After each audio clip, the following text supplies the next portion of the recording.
All welcome to നാറ്റമി. നമ്മുടെ business സ്റ്റഡീസിന്റെ അടുത്ത live ക്ലാസ്സിലേക്ക് എല്ലാവർക്കും സ്വാഗതം. നമ്മളെ ലൈവ് എന്ത് ചെയ്യാണ്, നമുക്ക് സ്റ്റാർട്ട് ചെയ്യാം.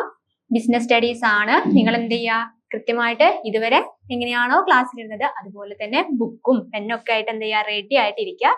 ബിസിനസ് സ്റ്റഡീസിന്റെ ക്ലാസ് നമ്മൾ എന്ത് ചെയ്യാണ്, സ്റ്റാർട്ട് ചെയ്യാൻ പോവാണ്. അപ്പൊ നമ്മൾ ഇതുവരെ കഴിഞ്ഞ ക്ലാസ് വരെ 15ാമത്തെ ചാപ്റ്റർ വരെയാണ് നമ്മൾ ഡിസ്കസ് ചെയ്തിരുന്നത്. 15ാമത്തെ ചാപ്റ്ററും അതിൽ കുറച്ച് കാര്യങ്ങളും ഡിസ്കസ് ചെയ്തു.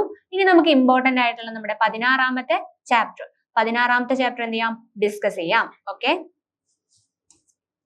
16ാമത്തെ ചാപ്റ്റർ ഏതാണ്? അഡ്വർടൈസിംഗ് ആൻഡ് സെയിൽസ്മാൻഷിപ്പിനെ കുറിച്ചുള്ള ചാപ്റ്റർ ആണ് ഇതെന്ന് പറയുന്നത്. 16ാമത്തെ ചാപ്റ്റർ. അഡ്വർടൈസിംഗ് എന്ന് വെച്ചാൽ എന്താ? പരസ്യം. സെയിൽസ്മാൻഷിപ്പ് എന്ന് വെച്ചാൽ എന്താ? നമ്മൾ എന്ത് ചെയ്യുക, സെയിൽസുമായി ബന്ധപ്പെട്ടിട്ട് ആളുകളൊക്കെ എൻഗേജ്ഡ് ആവാറുണ്ടല്ലോ, അതായത് പേഴ്സൺസ് സെയിൽസ് നടത്തുന്നതുമായി ബന്ധപ്പെട്ട കാര്യങ്ങൾ. ഇതൊക്കെയാണ് നമ്മൾ എന്ത് ചെയ്യുന്നത്, ഈ ചാപ്റ്ററിൽ പഠിക്കാൻ പോകുന്നത്. അഡ്വർടൈസ്മെന്റ് എന്ന് പറഞ്ഞാൽ എളുപ്പമുള്ള എന്താണ്, ഒരു ടോപ്പിക് ആണ്. നമുക്ക് എന്ത് ചെയ്യാം, ആ ടോപ്പിക്കിലേക്ക് കിടക്കാം. നോക്കിയേ, അഡ്വർടൈസിങ്. ആദ്യം തന്നെ നമുക്ക് പഠിക്കാനുള്ളത് എന്താണ്, അഡ്വർടൈസിങ് എന്താണെന്നുള്ളത്. അഡ്വർടൈസിങ് നിങ്ങൾക്ക് അറിയാലോ, അതായത് ഒരു നോൺ പേഴ്സണൽ ആണ്. നോൺ പേഴ്സണൽ കമ്മ്യൂണിക്കേഷൻ ആണ്. അതായത് നമ്മൾ ഏതാ പറഞ്ഞ ടോപ്പിക്, അഡ്വർടൈസിങ് എന്നുള്ള ടോപ്പിക്കാണ് നമ്മൾ എന്ത് ചെയ്തത്, പറഞ്ഞത്. അഡ്വർടൈസിംഗ് എന്ന് പറഞ്ഞാൽ എന്താന്ന് പറഞ്ഞ ഒരു നോൺ പേഴ്സണൽ കമ്മ്യൂണിക്കേഷൻ, അതായത് പേഴ്സൺ ടു പേഴ്സൺ അല്ല എന്നാണ് നമ്മൾ പറഞ്ഞത്. അതായത് ഒരു വ്യക്തി, അതായത് ഒരു ആക്ട്രസോ നിന്നിട്ട് എന്ത് ചെയ്യും, അല്ലെങ്കിൽ നമുക്ക് അറിയുന്ന ഫെമിലിയർ ആയിട്ടുള്ള ഒരു വ്യക്തി നിന്നിട്ട് ആ പ്രൊഡക്റ്റിനെ കുറിച്ചും അതിന്റെ ഫീച്ചേഴ്സിനെ കുറിച്ചും അത് വാങ്ങുന്നതിന് വേണ്ടി നമ്മളെ പ്രേരിപ്പിക്കാൻ വേണ്ടിയൊക്കെ പറയും. അവർ നമ്മളോട് പറയും. തിരിച്ച് നമ്മൾ ഇങ്ങോട്ട് അവിടെ നമ്മൾ പറയുന്ന കാര്യങ്ങൾ എന്ത് ചെയ്യുന്നില്ല, അവിടെ നമ്മൾ എടുക്കുന്നില്ല. അതായത് പേഴ്സൺ ടു പേഴ്സൺ അല്ല, എന്താണ്, നോൺ പേഴ്സണൽ കമ്മ്യൂണിക്കേഷൻ ആണ്. അതുപോലെ തന്നെ അതൊരു പെയ്ഡ് ഫോം ആണ്. അതായത് പൈസ കൊടുത്തിട്ടായിരിക്കും. അതായത് അഡ്വർടൈസ്മെന്റ് എന്ന് പറഞ്ഞാൽ എന്താ, പൈസ കൊടുത്തിട്ട് ചെയ്യുന്ന ഒരു പ്രവർത്തനമാണ്. അത് ആരായിരിക്കും, ഒരു കമ്പനിയോ അല്ലെങ്കിൽ ഒരു ബിസിനസ് ടേമോ എന്തായിരിക്കും, അവരായിരിക്കും എന്ത് ചെയ്യുക, അഡ്വർടൈസ്മെന്റ് കൊടുക്കുക. നിങ്ങൾ മെയിൻ ആയിട്ട് ഓർത്ത് വെക്കേണ്ട പോയിന്റ്, ഇതൊരു നോൺ പേഴ്സണൽ കമ്മ്യൂണിക്കേഷൻ ആണ്. ഗുഡ്സും സർവീസസും നമുക്ക് മാർക്കറ്റിലേക്ക് അല്ലെങ്കിൽ നമ്മുടെ സൊസൈറ്റിയിലേക്ക് ഇറക്കാൻ വേണ്ടിയിട്ട് നമ്മൾ മുന്നോട്ട് വെക്കുന്ന ഒരു മാർഗമാണ് ഇതെന്ന് പറയുന്നത്, അഡ്വർടൈസിംഗ് എന്നുള്ളത്. Okay, advertising is A paid form of non personal communication. എന്താണ്, പെയ്ഡ് ഫോം ആണ്. പൈസ കൊടുത്തിട്ട് ചെലവാക്കിയിട്ടാണ് നമ്മൾ എന്ത് ചെയ്യുന്നത്, അഡ്വർടൈസ്മെന്റ് കൊടുക്കുന്നത്. ഇനി paid form of non personal presentation and promotion of ideas, goods and services by an identified sponsor. ഒരു സ്പോൺസർ മുഖേന നമ്മൾ പെയ്ഡ് ഫോമിൽ നടത്തുന്ന നോൺ പേഴ്സണൽ കമ്മ്യൂണിക്കേഷൻ എന്തിനെ കുറിച്ച്, നമ്മുടെ ഗുഡ്സിനെയും സർവീസസിനെയും പുതിയ ഐഡിയാസിനെയൊക്കെ കുറിച്ച് പറയുന്നതാണ് ഇതെന്ന് പറയുന്നത്, അഡ്വർടൈസിംഗ് എന്ന് പറയുന്നത്. നെക്സ്റ്റ് നോക്കിയേ, നെക്സ്റ്റ് നമുക്ക് പഠിക്കാനുള്ളത് ഒബ്ജക്റ്റീവ്സ് ഓഫ് അഡ്വർടൈസിംഗ് ആണ്. എന്താണ് ഒബ്ജക്റ്റീവ്സ് ഓഫ് അഡ്വർടൈസിംഗ്? അഡ്വർടൈസിംഗിന്റെ ലക്ഷ്യങ്ങൾ എന്തൊക്കെയാണെന്നാണ് നമുക്ക് നോക്കേണ്ടത്. നോക്കിയേ, സിമ്പിൾ ആയിട്ടുള്ള പോയിന്റ്സ് ആണ് ഈ തന്നിരിക്കുന്നത്. സിംപ്ലിഫൈ ആയിട്ടാണ് തന്നിരിക്കുന്നത്. നോക്കിയേ, introduction of a new product. ഒരു പുതിയ പ്രോഡക്റ്റ് നമുക്ക് മാർക്കറ്റിൽ ഇറക്കാൻ പറ്റിയ ഏറ്റവും നല്ല മാർഗമാണ് ഇതെന്ന് പറയുന്നത്, അഡ്വർടൈസിംഗ് അഥവാ പരസ്യം എന്നുള്ളത്. നോക്കിയേ, next increasing in sale. Advertising, പരസ്യം നല്ല രീതിയിലാണ് ക്ലച്ച് പിടിച്ചു കഴിഞ്ഞാൽ എന്ത് ചെയ്യും, നമ്മുടെ സെയിൽസും എന്ത് ചെയ്യും, അത് ഇൻക്രീസ് ചെയ്യും എന്നാണ് പറയുന്നത്. ഇൻക്രീസ് ഇൻ സെയിൽസ് അതായത് കച്ചവടം, വിൽപ്പന കൂട്ടും എന്നാണ് പറയുന്നത്. മെയിൻറ്റെയിനിങ് എക്സിസ്റ്റിംഗ് ബയേഴ്സ്, അതായത് ഓൾറെഡി ആ സാധനം വാങ്ങുന്ന ആളുകൾ ഉണ്ടായിരിക്കും, അവരെ മെയിൻറ്റെയിൻ ചെയ്ത് കൊണ്ടുപോകുവാൻ എന്ത് സഹായിക്കും, ഈ അഡ്വർടൈസ്മെന്റ് സഹായിക്കും. അതായത് ഓൾറെഡി ആ പ്രൊഡക്റ്റിന് ചില ഫീച്ചേഴ്സ് ഉണ്ടായിരിക്കും. അപ്പൊ നമ്മൾ എന്ത് ചെയ്യും, ആ ഫീച്ചേഴ്സ് നോക്കിയിട്ട് നമുക്ക് സ്യൂട്ടബിൾ ആയതുകൊണ്ട് നമ്മൾ ആ പ്രൊഡക്റ്റ് യൂസ് ചെയ്യാൻ തുടങ്ങി. ഇനി എന്താണ്, നമ്മുടെ ആവശ്യകതകളൊക്കെ മനസ്സിലാക്കി കമ്പനി എന്ത് ചെയ്യും, ആ പ്രൊഡക്റ്റിൽ പുതിയ പുതിയ സവിശേഷതകൾ കൊണ്ടുവരുമ്പോൾ അല്ലെങ്കിൽ പുതിയ പുതിയ മാർഗങ്ങളും പുതിയ പുതിയ രീതികളും നമുക്ക് ആവശ്യം എന്താണോ അത് നമുക്ക് തരുമ്പോൾ നമ്മൾ എന്ത് ചെയ്യും, അത് വീണ്ടും അതിനെ നമ്മൾ എന്ത് ചെയ്യും, യൂസ് ചെയ്യാൻ തുടങ്ങും. അപ്പൊ നമ്മുടെ എക്സിസ്റ്റിംഗ് ഓൾറെഡി ഉള്ള അതായത് വാങ്ങുന്നവരെ നമ്മൾ എന്ത് ചെയ്യാം, നിലനിർത്തും. എന്ത്, അഡ്വർടൈസിംഗ് എന്ന് പറയുന്നത്. അഡ്വർടൈസിംഗ് മുഖാന്തരം അതറിയുമ്പോൾ എന്ത് ചെയ്യും, ആളുകൾ ആ സാധനം അത് തന്നെ വാങ്ങാനും ശ്രമിക്കും. അപ്പൊ എന്താണ്, കണ്ടിന്യൂസ് ആയിട്ടുള്ള അഡ്വർടൈസ്മെന്റ് എന്ത് ചെയ്യും, മെയിൻറ്റെയിനിങ് എക്സിസ്റ്റിംഗ് ബയേഴ്സ്, എക്സിസ്റ്റിംഗ് ആയിട്ടുള്ള ബയേഴ്സിനെ മെയിൻറ്റെയിൻ ചെയ്യും. ഇനി നോക്കിയേ, create and enhance good will of the firm. ആ ഫേമിന്റെ ഗുഡ് വിൽ എന്താണ്, ആ ഫേമിന്റെ ഗുഡ് വിൽ എന്ത് ചെയ്യും, അത് എൻഹാൻസ് ചെയ്യും, കൂടുതലാക്കും, അതിന്റെ വളർച്ചയ്ക്ക് സഹായിക്കും ഗുഡ് വില്ലിന്റെ. ഇനി നോക്കിയേ, ഡീലർ സപ്പോർട്ട്. എന്താണ്, ഡീലേഴ്സിന്റെ സപ്പോർട്ടിനും എന്ത് സഹായിക്കുന്നുണ്ട്, അഡ്വർടൈസ്മെന്റ് സഹായിക്കുന്നു. നിങ്ങൾ ഓർത്തു വെക്കുക, എന്താ, ഡീലേഴ്സിന്റെ സപ്പോർട്ടിനും സപ്പോർട്ടിനും വേണ്ടത് എന്താണ്? അഡ്വർടൈസിംഗ് ആണ് എന്നുള്ളതാണ്. ഇനി create and enhance brand image, അതായത് ആ പ്രൊഡക്റ്റിന് എന്തുണ്ടായിരിക്കും? ബ്രാൻഡ് നെയിം ഒക്കെ ഉണ്ടാവും. നമ്മൾ കഴിഞ്ഞ ക്ലാസ്സിൽ പറഞ്ഞു ബ്രാൻഡ് നെയിം ഉണ്ടായിരിക്കും. അപ്പൊ ആ ബ്രാൻഡിന്റെ ഇമേജ് മുന്നോട്ട് കൊണ്ടുപോകുന്നതും നിലനിർത്തി കൊണ്ടുപോകുന്നതും ഏതാണ്? അഡ്വർടൈസ്മെന്റ് ആണ് എന്നാണ് പറയുന്നത്. നോക്കിയേ, ഹെൽപ്സ് ഇൻ പേഴ്സണൽ സെല്ലിംഗ് എളുപ്പമാക്കാൻ എന്ത് സഹായിക്കും? അഡ്വർടൈസിംഗ് സഹായിക്കും. പേഴ്സണൽ സെല്ലിംഗ്, അതായത് വീട് തോറും വന്ന് കച്ചവടം നടത്തുന്ന ആളുകളുണ്ടല്ലോ, അതുപോലെ തന്നെ നമ്മളെ കടയിൽ നിന്ന് നമ്മൾ സാധനം വാങ്ങുമ്പോൾ ആ സാധനത്തിനെ കുറിച്ച് പറഞ്ഞു തരാൻ ഒരാൾ ഉണ്ടാവുമല്ലോ. അപ്പൊ അവരുടെയൊക്കെ സെല്ലിങ്ങിനെ ഇംപ്രൂവ് ചെയ്യുന്ന രീതിയിലാണ് അഡ്വർടൈസ്മെന്റ് എന്നാണ് പറയുന്നത്, അല്ലെങ്കിൽ അതിനൊരു സഹായകമാണ് എന്ത് എന്ന് പറയുന്നത്? അഡ്വർടൈസ്മെന്റ് എന്ന് പറയുന്നത്. നോക്കിയേ, objectives of advertising: introduction of a new product, increase in sale, maintaining existing buyers, create and enhance goodwill of the firm, dealer support, create and enhance brand image, helps in personal selling. ഇത്രയും points ആണ് നമുക്ക് objective അഡ്വർടൈസിംഗിന്റെ ഒബ്ജക്റ്റീവ്സിൽ പഠിക്കാനുള്ളത്. Next നോക്കിയേ, advantages of advertising. അഡ്വർടൈസിംഗിന്റെ advantages എന്തൊക്കെയാണ്? അഡ്വർടൈസിംഗിന്റെ advantages, അതുകൊണ്ടുണ്ടാകുന്ന മേന്മകൾ. നമ്മൾ അത് നേരത്തെ പഠിച്ചത് എന്താ? അതിന്റെ ലക്ഷ്യങ്ങള്. ഇപ്പൊ നമുക്ക് പഠിക്കാനുള്ളത് എന്താണ്?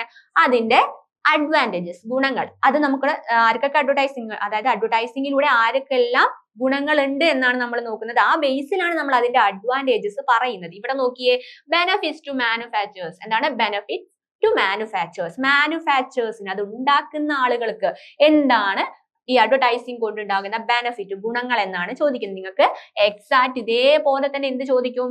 എക്സാമിന് ക്വസ്റ്റ്യൻ വരും. അതായത് ഒരു ഉദാഹരണം തന്നിട്ട് എ എന്ന കമ്പനി ഇന്ന പ്രൊഡക്റ്റ് ഉണ്ടാക്കുന്നത് മൂലം എ എന്ന കമ്പനിക്ക് ഉണ്ടാകുന്ന ഗുണങ്ങൾ എന്തൊക്കെയാണെന്ന് ചോദിക്കും. അപ്പൊ എ എന്ന കമ്പനിയാണ് അവിടെ മാനുഫാക്ചർ ആയിട്ട് വരുന്നത്. അപ്പൊ ആ മാനുഫാക്ചറിനെ സംബന്ധിച്ച് ഉണ്ടാകുന്ന ഗുണങ്ങൾ, അയാൾക്ക് കിട്ടുന്ന അഡ്വർടൈസിംഗിലൂടെ കിട്ടുന്ന ഗുണങ്ങളാണ് എന്ത് ചെയ്യുന്നത്? അവിടെ നമ്മളോട് ചോദിക്കുന്നത്. അപ്പൊ നോക്കിയേ, benefits to manufacturers. Advertising helps to manufacturers in introducing a new product. Advertising എന്ത് ചെയ്യും? ഒരു പുതിയ പ്രൊഡക്റ്റ് മാർക്കറ്റിൽ ഇറക്കുന്നതിന് നമുക്ക് ഏറ്റവും സഹായകരമായ മാർഗമാണ് ഏതെന്ന് പറയുന്നത്? അഡ്വർടൈസിംഗ് എന്ന് പറയുന്നത്. അപ്പൊ ഒരു പുതിയ പ്രൊഡക്റ്റ് മാർക്കറ്റിലേക്ക് ഇറക്കാൻ മാനുഫാക്ചർ സഹായിക്കുന്നതാണ് ഏതെന്ന് പറയുന്നത്? അഡ്വർടൈസിംഗ്. ഇനി നെക്സ്റ്റ് നോക്കിയേ, it helps to spreading the messages about the company, its product features, price etcetera. അതായത് ആ പ്രൊഡക്റ്റിന്റെ പ്രത്യേകതകളെ കുറിച്ചും അതിന്റെ പ്രൈസിനെ കുറിച്ചും അത് ഏതെല്ലാം രീതിയിൽ ഉപയോഗിക്കണം എന്നുള്ള കൃത്യമായ വിവരം നമ്മുടെ സൊസൈറ്റിയിലേക്ക് എത്തിക്കാനുള്ള എളുപ്പമുള്ള ഒരു മാർഗമായിട്ടാണ് എന്ത്? അഡ്വർടൈസിംഗിനെ മാനുഫാക്ചേഴ്സ് കാണുന്നത്. അപ്പൊ അതിലൂടെ എന്താണ്? മാനുഫാക്ചേഴ്സിന് അത് ഗുണകരമാണ്. ഇനി നോക്കിയേ, it also helps to business house in creating and enhancing their goodwill. അതായത് ആ മാനുഫാക്ചറിംഗ് കമ്പനിയുടെ ഗുഡ് വില്ല്, അതാണ് അവരുടെ ഗുഡ് വില്ല് ഉയർത്താൻ സഹായിക്കുന്നത് എന്താണ്? ഈ അഡ്വർടൈസിംഗ് എന്ത് ചെയ്യും? അവരുടെ ഗുഡ് വില്ല് എൻഹാൻസ് ചെയ്യാൻ, കൂട്ടാൻ സഹായിക്കും. നിങ്ങൾ ഇത്ര ആലോചിച്ചേക്കാം, മാനുഫാക്ചറിംഗ് കമ്പനിയുടെ ഗുഡ് വില്ല് എൻഹാൻസ് ചെയ്യാൻ, കൂട്ടാൻ സഹായിക്കുന്നത് എന്താണ്?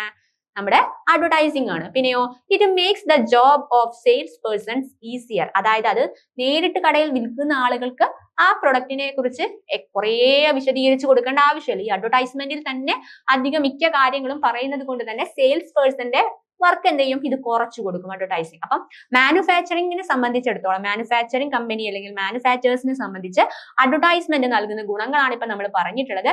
എന്തൊക്കെയായിരുന്നു? മാനുഫാക്ചറിംഗിന്റെ, അതായത് ഒരു പുതിയ പ്രൊഡക്റ്റ് മാർക്കറ്റിൽ ഇറക്കാൻ ഏറ്റവും എളുപ്പമുള്ള മാർഗം അല്ലെങ്കിൽ നമ്മളെ സഹായിക്കുന്നത് എന്താണ്? അഡ്വർടൈസ്മെന്റ് ആണ്. പിന്നെ ആ പ്രൊഡക്റ്റിനെ കുറിച്ചുള്ള പ്രൈസ്, അതിന്റെ ഫീച്ചേഴ്സ്, അതിന്റെ സകല കാര്യങ്ങളും അല്ലെങ്കിൽ അതിന്റെ അത് റിലേറ്റഡ് ആയിട്ടുള്ള എല്ലാ കാര്യങ്ങളും എത്തിക്കുന്നത് അല്ലെങ്കിൽ പേഴ്സൺസിലേക്ക്, സൊസൈറ്റിയിലേക്ക് എത്തിക്കുന്നത് എന്താണ്? അഡ്വർടൈസിംഗ് ആണ്. പിന്നെയോ എന്ത് ചെയ്യും? ഗുഡ് വില്ല് കൂട്ടാൻ സഹായിക്കും. അതുപോലെ തന്നെ സെയിൽസ് പേഴ്സന്റെ വർക്ക് കുറയ്ക്കുന്നതുമായിരിക്കും അഡ്വർടൈസിംഗ്. നെക്സ്റ്റ് നോക്കിയേ, ബെനഫിറ്റ് ടു കൺസ്യൂമേഴ്സ്. അതായത് ഈ അഡ്വർടൈസിംഗ് മൂലം നമ്മളെ പോലെയുള്ള കൺസ്യൂമേഴ്സിന് കിട്ടുന്ന ഗുണങ്ങൾ എന്തൊക്കെയാണ് എന്നാണ് ഇവിടെ ചോദിച്ചിരിക്കുന്നത്, അല്ലെങ്കിൽ ക്വസ്റ്റ്യൻ ആയിട്ട് വരാവുന്നത്. നോക്കിയേ, എന്തൊക്കെയാണ്? It helps the consumers in getting useful information, the products, price, quality, terms of sale, after sale services. എന്താണ്? കൺസ്യൂമേഴ്സിന് അഡ്വർടൈസിംഗിനോട് എന്ത് കിട്ടുന്നു? ആ പ്രൊഡക്റ്റിനെ കുറിച്ചുള്ള കൃത്യമായ വിവരം, ഇൻഫോർമേഷന് കിട്ടുന്നത് ഏതിലൂടെയാണ്? അഡ്വർടൈസ്മെന്റിലൂടെയാണ്. എന്തൊക്കെ കിട്ടും? ആ പ്രൈസിന്റെ ആ പ്രൊഡക്റ്റിന്റെ പ്രൈസ്, ക്വാളിറ്റി, ക്വാണ്ടിറ്റി, അതുപോലെ തന്നെ ടേംസ് ഓഫ് സെയിൽ, അതായത് ഈ സെയിലുമായി ബന്ധപ്പെട്ട ടേംസ് ആൻഡ് കണ്ടീഷൻസ് അറിയാൻ പറ്റും. അതുപോലെ തന്നെ എന്താണ് ആഫ്റ്റർ സെയിൽ സർവീസസിനെ കുറിച്ച് അറിയാൻ നമ്മളെ ഏറ്റവും കൂടുതൽ സഹായിക്കുന്നത് എന്താണ് അഡ്വർടൈസിംഗ് ആണ് എന്നാണ് പറയുന്നത്. ഇനി നോക്കിയേ, it also guides the customers about their right to use of the product. അതായത് ഒരു പ്രൊഡക്റ്റ് പുതിയ മാർക്കറ്റിൽ എത്തുന്ന പുതിയ പ്രൊഡക്റ്റ് എങ്ങനെ യൂസ് ചെയ്യണമെന്ന് അത് ആദ്യമായിട്ട് വാങ്ങുന്ന ആൾക്ക് എന്ത് ചെയ്യില്ല, തിരിച്ചറിയാൻ ചിലപ്പോൾ കഴിയത്തില്ല. അപ്പൊ അതിന് സഹായിക്കുന്ന ഒന്നാണ് ഏതെന്ന് പറയുന്നത് അഡ്വർടൈസ്മെന്റ് എന്ന് പറയുന്നത്. അപ്പൊ അഡ്വർടൈസ്മെന്റ് കൃത്യമായ ആ പരസ്യത്തിൽ എന്ത് ചെയ്തിരിക്കും, അതെങ്ങനെ യൂസ് ചെയ്യണം, ഏതൊക്കെ രീതിയിൽ യൂസ് ചെയ്യണം, ഏതൊക്കെ രീതിയിൽ യൂസ് ചെയ്യാൻ പാടില്ല, ഇത് കൃത്യമായിട്ട് എന്തിലൂടെ പറയുന്നുണ്ടായിരിക്കും, അഡ്വർടൈസ്മെന്റിലൂടെ പറയുന്നുണ്ടായിരിക്കും. മിക്ക പരസ്യങ്ങളും അത്തരത്തിലുള്ളതാണ്. അതുകൊണ്ട് തന്നെ എന്താണ് അത് കസ്റ്റമേഴ്സിന് എളുപ്പമായിരിക്കും ആ പ്രൊഡക്റ്റ് ആദ്യമായിട്ട് പുതിയ പ്രൊഡക്റ്റ് യൂസ് ചെയ്യാൻ. It helps them to comparative analysis and make their choice. അതായത് ഈ പരസ്യം നൽകുന്നതിലൂടെ ഒരു പ്രൊഡക്റ്റിനെ കുറിച്ച് തന്നെ വ്യത്യസ്തമായിട്ടുള്ള അല്ലെങ്കിൽ ഒരു പ്രൊഡക്റ്റ് വ്യത്യസ്ത ബ്രാൻഡില് വ്യത്യസ്ത കമ്പനികൾ വ്യത്യസ്തമായിട്ട് അഡ്വർടൈസ്മെന്റ് കൊടുക്കും. അപ്പൊ അതിൽ നിന്നും അവർക്ക് സ്യൂട്ടബിൾ ആയിട്ടുള്ള ഒരു പ്രൊഡക്റ്റിന് അല്ലെങ്കിൽ ഒരു ബ്രാൻഡ് തിരഞ്ഞെടുക്കാൻ ആര് സഹായിക്കും, കൺസ്യൂമേഴ്സിനെ എന്ത് സഹായിക്കും, അഡ്വർടൈസിംഗിൽ അല്ലെങ്കിൽ അഡ്വർടൈസ്മെന്റ് സഹായിക്കും എന്നാണ് പറഞ്ഞിരിക്കുന്നത്. അപ്പൊ നോക്കിയേ, ബെനഫിറ്റ്സ് ടു കൺസ്യൂമേഴ്സ് എന്തൊക്കെയാണ് നോക്കിയേ, it helps the consumers in getting useful information of the product, price, അതുപോലെ തന്നെ quality, terms of service, after sale services. പിന്നെയോ it also guides the customers about their right use of the product. ആ product എങ്ങനെ use ചെയ്യണമെന്ന് സഹായിക്കുന്നു. അതുപോലെ തന്നെ it helps the comparative analysis and make their choice. അവരുടെ ചോയ്സ് മേക്ക് ചെയ്യാൻ അവരെ സഹായിക്കുന്നു. ഇനി നോക്കിയേ, ബെനഫിറ്റ് ടു സൊസൈറ്റി. അത് സൊസൈറ്റിക്ക് ഏതൊക്കെ രീതിയിലാണ് ബെനഫിറ്റ് ആകുന്നത്, എന്താണ് അഡ്വർടൈസിങ് ഏത് രീതിയിലാണ് സൊസൈറ്റിക്ക് യൂസ്ഫുൾ ആവുന്നത് അല്ലെങ്കിൽ ബെനഫിറ്റ് ആവുന്നത് നോക്കിയേ. It helps providing more convenience, comfort and better life style of the people. അതായത് അഡ്വർടൈസ്മെന്റിലൂടെ പുതിയ പ്രോഡക്ട്സ് ഒക്കെ ഈസി ആയിട്ട് മാർക്കറ്റിൽ ഇറങ്ങുന്നതിലൂടെ നമ്മുടെ ലൈഫ് സ്റ്റൈൽസിനെ അതെന്താണ് കൂടുതലായിട്ട് സ്വാധീനിക്കുകയും നമ്മുടെ ലൈഫ് ചേഞ്ചിലേക്ക് അത് കൊണ്ടുപോവുകയും ചെയ്യും. ഇനിയോ, ദ ജനറേറ്റ്സ് എംപ്ലോയ്മെന്റ് ഓപ്പർച്യൂണിറ്റി. അതായത് ഒരു പുതിയ പ്രോഡക്റ്റ് മാർക്കറ്റിലേക്ക് ഇറക്കുമ്പോൾ അവിടെ എന്താണ് ഒരു എംപ്ലോയ്മെന്റ് ഓപ്പർച്യൂണിറ്റി കൂടിയാണ് അവിടെ ക്രിയേറ്റ് ചെയ്യുന്നത്. അതായത് ജോലി സാധ്യതകൾ കൂട്ടും. സൊസൈറ്റിയെ സംബന്ധിച്ചിടത്തോളം അഡ്വർടൈസ്മെന്റ് എന്ത് കൂട്ടും, ജോലി സാധ്യതകൾ കൂട്ടുന്നുണ്ട്. ഇനിയോ, it generate huge revenue for the both print and electronic media. അതായത് ഈ അഡ്വർടൈസ്മെന്റ് ഇറക്കണമെങ്കിൽ നമ്മളിപ്പോ ഒരു നോട്ടീസ് ഇറക്കുകയാണെങ്കിൽ അത് അതുമായി ബന്ധപ്പെട്ട പ്രിന്റിംഗ് പ്രസ്സുകാർക്കും അതുപോലെ തന്നെ നമ്മൾ ടെലിവിഷനിലൂടെയോ ഒക്കെ ആണെങ്കിൽ എന്താണ് ആ ടെലിവിഷൻ മീഡിയയ്ക്കൊക്കെ എന്ത് കിട്ടുന്നുണ്ട്, അതായത് ഇലക്ട്രോണിക് മീഡിയാസിനൊക്കെ എന്ത് കിട്ടുന്നുണ്ട്, ഒരു ബെനഫിറ്റ് അതിലൂടെ ലഭിക്കുന്നുണ്ട് എന്നാണ് പറയുന്നത്. അത് എന്താണോ അത് ഓട്ടോമാറ്റിക്കലി അത് സൊസൈറ്റിയുടെ എന്തായിട്ടാണ് കണക്കാക്കുന്നത്, അവരുടെ ബെനഫിറ്റിലേക്ക് അത് കൂട്ടുകയാണ് ചെയ്യുന്നത്. നോക്കിയാൽ അപ്പൊ എന്തൊക്കെയാ benefit society, it helps in providing more convenience, comfort and better life style to the people. Next എന്താണ്, it generate the employment opportunities. മൂന്നാമത്തേത്, it generate huge revenue for the both print and electronic media. Next നോക്കിയേ, നമ്മളിപ്പോ അഡ്വർടൈസ്മെന്റിന്റെ എന്ത് പറഞ്ഞു, ഗുണങ്ങൾ പറഞ്ഞു. ഇനി അതുപോലെ തന്നെ എന്തുണ്ട്, അഡ്വർടൈസ്മെന്റിന്റെ ലിമിറ്റേഷൻസ് അഥവാ ദോഷങ്ങളും ഉണ്ട്. നോക്കിയേ എന്തൊക്കെയാണെന്ന്, അഡ്വർടൈസിംഗ് മൾട്ടിപ്ലൈസ് വാണ്ട്സ്. എന്താണ് മൾട്ടിപ്ലൈസ് വാണ്ട്സ്, അധികം വാണ്ട്സ് നമ്മുടെ ആവശ്യകതകൾ കൂട്ടുന്നതായിരിക്കും ഏതെന്ന് പറയുന്നത് അഡ്വർടൈസ്മെന്റ്. ആ പരസ്യം കണ്ടിട്ട് നമ്മൾ എന്ത് ചെയ്യും, അത് വീണ്ടും വാങ്ങും, നമ്മുടെ വാണ്ട്സ് കൂട്ടുന്നതായിരിക്കും. ഇനിയോ, it adds the cost of the price of the product. അതായത് ആ പ്രൊഡക്റ്റിന് പ്രൈസ് കണക്കാക്കുമ്പോൾ നമ്മൾ കഴിഞ്ഞ ക്ലാസ്സിലൊക്കെ നമ്മൾ പറഞ്ഞു, ഒരു പ്രൈസ് കണക്കാക്കുമ്പോൾ എന്താണ് പ്രൈസ് നിർണ്ണയിക്കുമ്പോൾ അതിൽ എന്തൊക്കെ നമ്മൾ കൂട്ടും എന്നുള്ളത്. അതായത് ഒന്നാണ് എന്ത് പറഞ്ഞത്, അത് ഉണ്ടാക്കാൻ ആവശ്യമായിട്ടുള്ള ചെലവ്. അതായത് അഡ്വർടൈസ്മെന്റ് എന്ന് പറയുമ്പോഴും എന്താണ്, അത് മാർക്കറ്റിലേക്ക് ഇറക്കേണ്ടി വന്ന കോസ്റ്റ് ആണ്. അപ്പൊ ആ കോസ്റ്റ് കൂടി ആഡ് ചെയ്തിട്ടായിരിക്കും നമ്മൾ എന്ത് ചെയ്യുക, ആ പ്രൊഡക്റ്റിന്റെ ഫൈനൽ പ്രൈസ് ഫിക്സ് ചെയ്യുന്നത്. അപ്പൊ ഈ അഡ്വർടൈസ്മെന്റിന്റെ കോസ്റ്റ് കൂടി അവിടെ വരുമ്പോ എന്താണ്, അവിടെ ആ പ്രൊഡക്റ്റിന്റെ കോസ്റ്റ് കൂടുകയാണ് ചെയ്യുന്നത്. ഇനിയോ, ക്രിയേഷൻ ഓഫ് മൊണോപ്പൊളി. അവിടെ എന്തുണ്ടാക്കുന്നുണ്ട്, ഒരു മൊണോപ്പൊളി സിസ്റ്റം കൊണ്ടുവരുന്നുണ്ട്.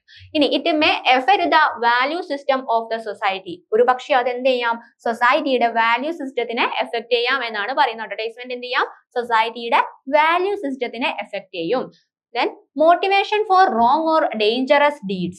എന്ത് ചെയ്യാം, അഡ്വർടൈസ്മെന്റ് ചിലപ്പം എന്തിലേക്ക്, റോങ് ആയിട്ടുള്ള കാര്യങ്ങളിലേക്ക് ലീഡ് ചെയ്യാം എന്നാണ് പറയുന്നത്. അഡ്വർടൈസ്മെന്റ് അത് അതിന്റെ നല്ല രീതിയിലായിരിക്കും പറയുന്നത്, പക്ഷെ മറ്റുള്ളവർ എന്ത് ചെയ്യാം, അത് റോങ് ആയിട്ട് യൂസ് ചെയ്യാം എന്നാണ് പറയുന്നത്. ഇനി advertising may not increase the overall demand. ഒരു പക്ഷെ എന്താണ് അഡ്വർടൈസ്മെന്റ് ഓവറോൾ ഡിമാൻഡ് എന്ത് ചെയ്യുന്നില്ല, ഇൻക്രീസ് ചെയ്യുന്നില്ല. എല്ലാവരുടെയും ഡിമാൻഡ് എന്ത് ചെയ്യുന്നില്ല, അഡ്വർടൈസ്മെന്റ് ഇൻക്രീസ് ചെയ്യുന്നില്ല. കാരണം ആ പ്രൊഡക്റ്റിനെ കുറിച്ചുള്ള അഡ്വർടൈസ്മെന്റ് ആരൊക്കെ കാണുന്നുണ്ടോ അവരെല്ലാവരും ആ പ്രൊഡക്റ്റ് വാങ്ങണം എന്നില്ല. അഡ്വർടൈസ്മെന്റ് അവർക്ക് ഇഷ്ടപ്പെട്ട് അത് നല്ലതാണെന്ന് തോന്നിയാൽ മാത്രമേ വാങ്ങത്തുള്ളൂ. പക്ഷെ ഒരു പേഴ്സണൽ സെല്ലിങ്ങിലോ നമ്മൾ പോയി ആ പ്രൊഡക്റ്റിനെ കുറിച്ച് അവരെ കൺവീനിയൻസ് ചെയ്ത് അത് വാങ്ങിപ്പിക്കും.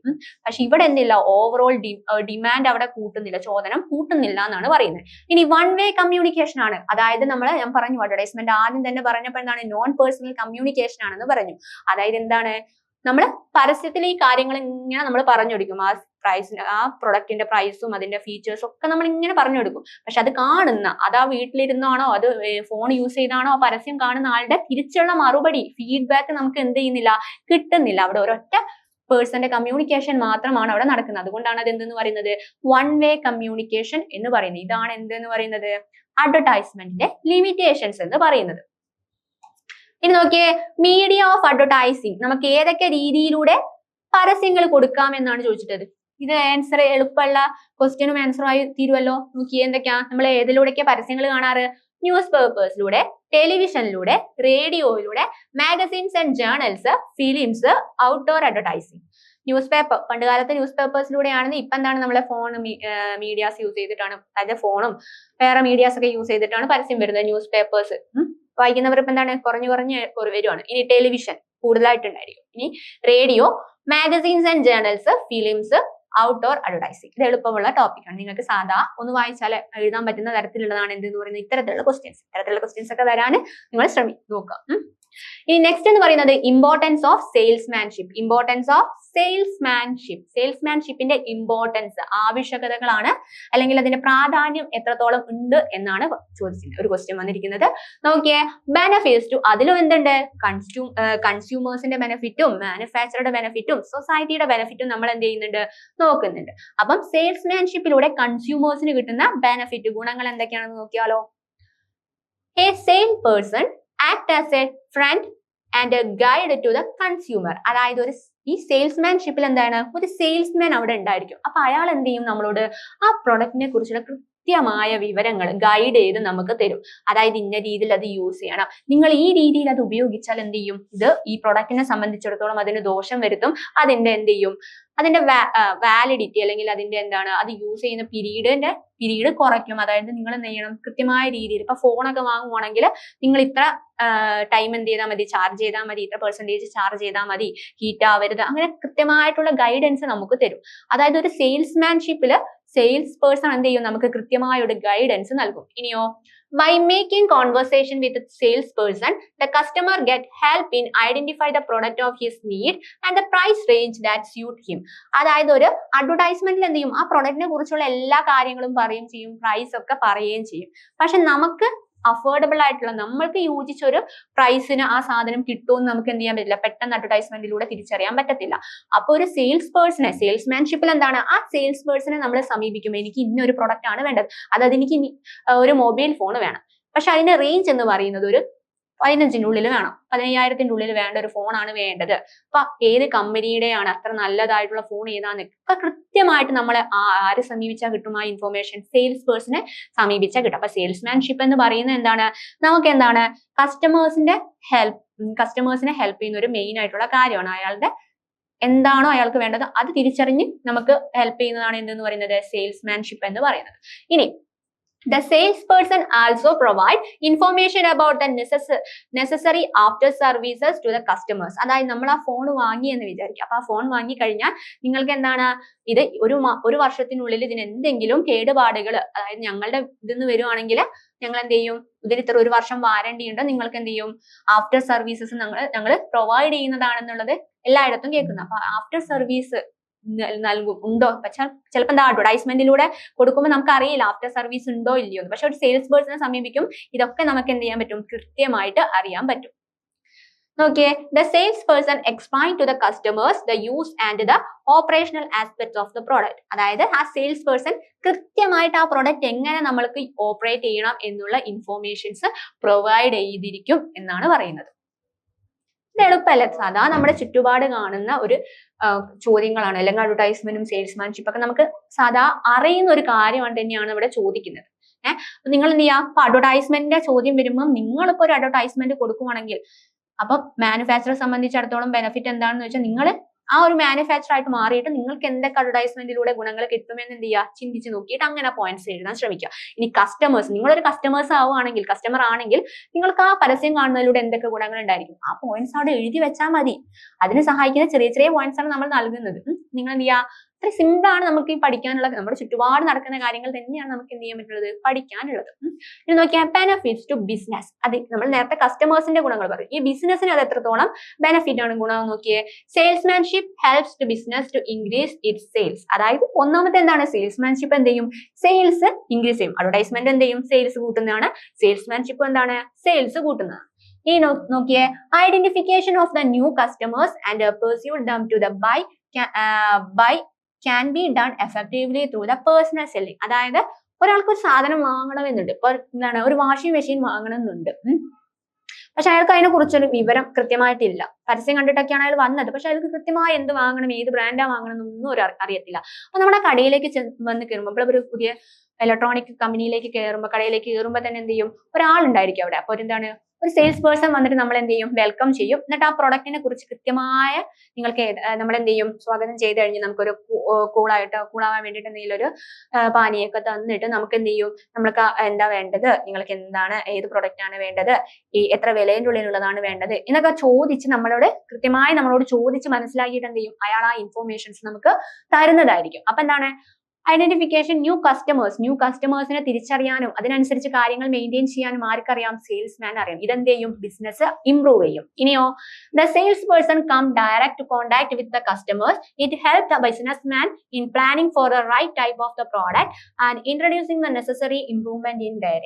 അതായത് ഈ കസ്റ്റമേഴ്സുമായിട്ട് ഡയറക്റ്റ് ഇന്ററാക്ഷനിൽ വരുന്നത് ആരായിരിക്കും, സെയിൽസ് പേഴ്സൺസ് ആയിരിക്കും. അപ്പൊ ഇവർക്ക് അറിയാം ആ കസ്റ്റമേഴ്സിന് ആ പ്രൊഡക്റ്റിനെ കുറിച്ച് ചോദിക്കുമ്പോൾ എന്താണ് അയാൾ ചോദിക്കുന്നതെന്ന് വെച്ചാൽ അയാളുടെ ആവശ്യങ്ങളാണ് അയാൾ ചോദിക്കുന്നത്. ഈ പ്രൊഡക്റ്റിൽ ഇന്ന സാധനം അവൈലബിൾ ആണോ, എനിക്ക് ഇന്ന സർവീസസ് ഒക്കെ കിട്ടുമോ എന്ന് അയാൾ ചോദിക്കുമ്പോൾ എന്താണ്, അയാളുടെ വാണ്ട്സ് ആണ്. അപ്പൊ ഇതൊക്കെ നോട്ട് ചെയ്ത് വെച്ച് കഴിഞ്ഞാൽ ആ പ്രൊഡക്റ്റിൽ ഇപ്പൊ ആ ഒരു സർവീസസ് ഒന്നും നമ്മൾ കൊടുക്കുന്നില്ല എങ്കിൽ നെക്സ്റ്റ് ടൈം നാം ആ പ്രൊഡക്റ്റ് എന്താണ് റീലോഞ്ച് ചെയ്യുന്ന സമയത്ത് ഇയാൾ പറഞ്ഞിട്ടുള്ള ഇയാളുടെ ആവശ്യകതകൾ കൂടി നമുക്ക് എന്ത് ചെയ്യാം, അതിൽ ആഡ് ചെയ്തിട്ട് പുതിയൊരു പ്രൊഡക്റ്റ് ആക്കിയിട്ട് നമുക്ക് ഇറക്കാൻ പറ്റും. അപ്പൊ അത് കസ്റ്റമേഴ്സുമായിട്ട് ഡയറക്റ്റ് ഇന്ററാക്ട് വരുമ്പോൾ കസ്റ്റമേഴ്സിന് എന്താണ് വേണ്ടതെന്ന് കണ്ടിട്ട് ബിസിനസ്സിന് എന്ത് ചെയ്യാൻ പറ്റും, അത് ആ രീതിയിലേക്ക് ആ പ്രൊഡക്റ്റിനെ മാറ്റിയെടുക്കാൻ സഹായിക്കും. അതെന്ത് ചെയ്യും, സെയിൽസ് കൂട്ടും. അപ്പം പേഴ്സണൽ സെല്ലിങ്ങും എന്താണ്, അത്തരത്തിൽ അത് കൂട്ടുന്നതാണ്, സെയിൽ കൂട്ടുന്നതാണ്. ഇനി ബെനിഫിറ്റ്സ് സൊസൈറ്റിക്ക് എന്തൊക്കെ ഗുണങ്ങളാണ് ഉണ്ടാവുക എന്ന് നോക്കിയേ. Salesmanship facilitates the process of production, distribution and consumption. എന്താണ്, സെയിൽസ്മാൻഷിപ്പ് എന്താണ്, facilitate the process of production, distribution and consumption.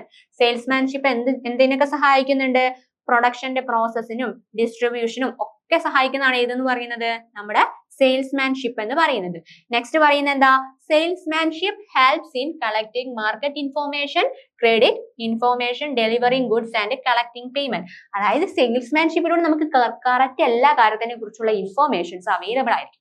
ഏതൊക്കെ ഇൻഫോർമേഷൻസാ, ആ പ്രൈസിന്റെ പ്രോസസ്സിനെ കുറിച്ചും ഡിസ്ട്രിബ്യൂഷനെ കുറിച്ചും എന്ന് നമ്മൾ ആദ്യത്തെ പോയിന്റ് പറയും. ഇനി നെക്സ്റ്റ് എന്താ, നമുക്ക് ആ മാർക്കറ്റിനെ കുറിച്ചും മാർക്കറ്റ് ഇൻഫോർമേഷനെ കുറിച്ചും അതിന്റെ വില, ക്രെഡിറ്റിനെ കുറിച്ചും ഡെലിവറിങ് ഗുഡ്സ് ആൻഡ് കളക്ടിങ് പേയ്മെന്റ്സിനെ കുറിച്ചൊക്കെ കൃത്യമായിട്ട് ആർക്ക് പറഞ്ഞു തരാൻ പറ്റും, സെയിൽസ്മാൻഷിപ്പിലൂടെ നമ്മളെ സഹായിക്കും. അത് ഇത് നോക്കിയേ, increasing sales they help the growth of business. അതായത് സെയിൽസ് കൂടും, എന്ത് കൂടും, ബിസിനസ് ഗ്രോത്ത് കൂടാം. ബിസിനസിന്റെ ഗ്രോത്ത് എന്തിനും സഹായിക്കും, സൊസൈറ്റിയുടെ എന്താണ് ഡെവലപ്മെന്റിനും അത് സഹായിക്കും എന്നാണ് പറയുന്നത്. അപ്പം സെയിൽസ്മാൻഷിപ്പ്, ഇൻക്രീസിംഗ് സെയിൽസ് കൂടുകയാണെങ്കിൽ ബിസിനസിന്റെ ടേൺ ഓവറും കൂടും. അത് എന്ത് ചെയ്യും, സൊസൈറ്റിയുടെ എന്ത് ചെയ്യും, സൊസൈറ്റിയുടെ ബെനിഫിറ്റിനും കാരണമാകും. ഇനി they also inform the consumers about their introduction of a new products if they. അതായത് സൊസൈറ്റി എന്ത് ചെയ്യും, പ്രൊഡക്റ്റിനെ കുറിച്ചുള്ള പുതിയ ഇൻഫോർമേഷൻസ് ഒരാൾ പറഞ്ഞു കഴിഞ്ഞാൽ അതെന്ത് ചെയ്യും, മറ്റൊരാളിലേക്ക് കൈമാറി വരും.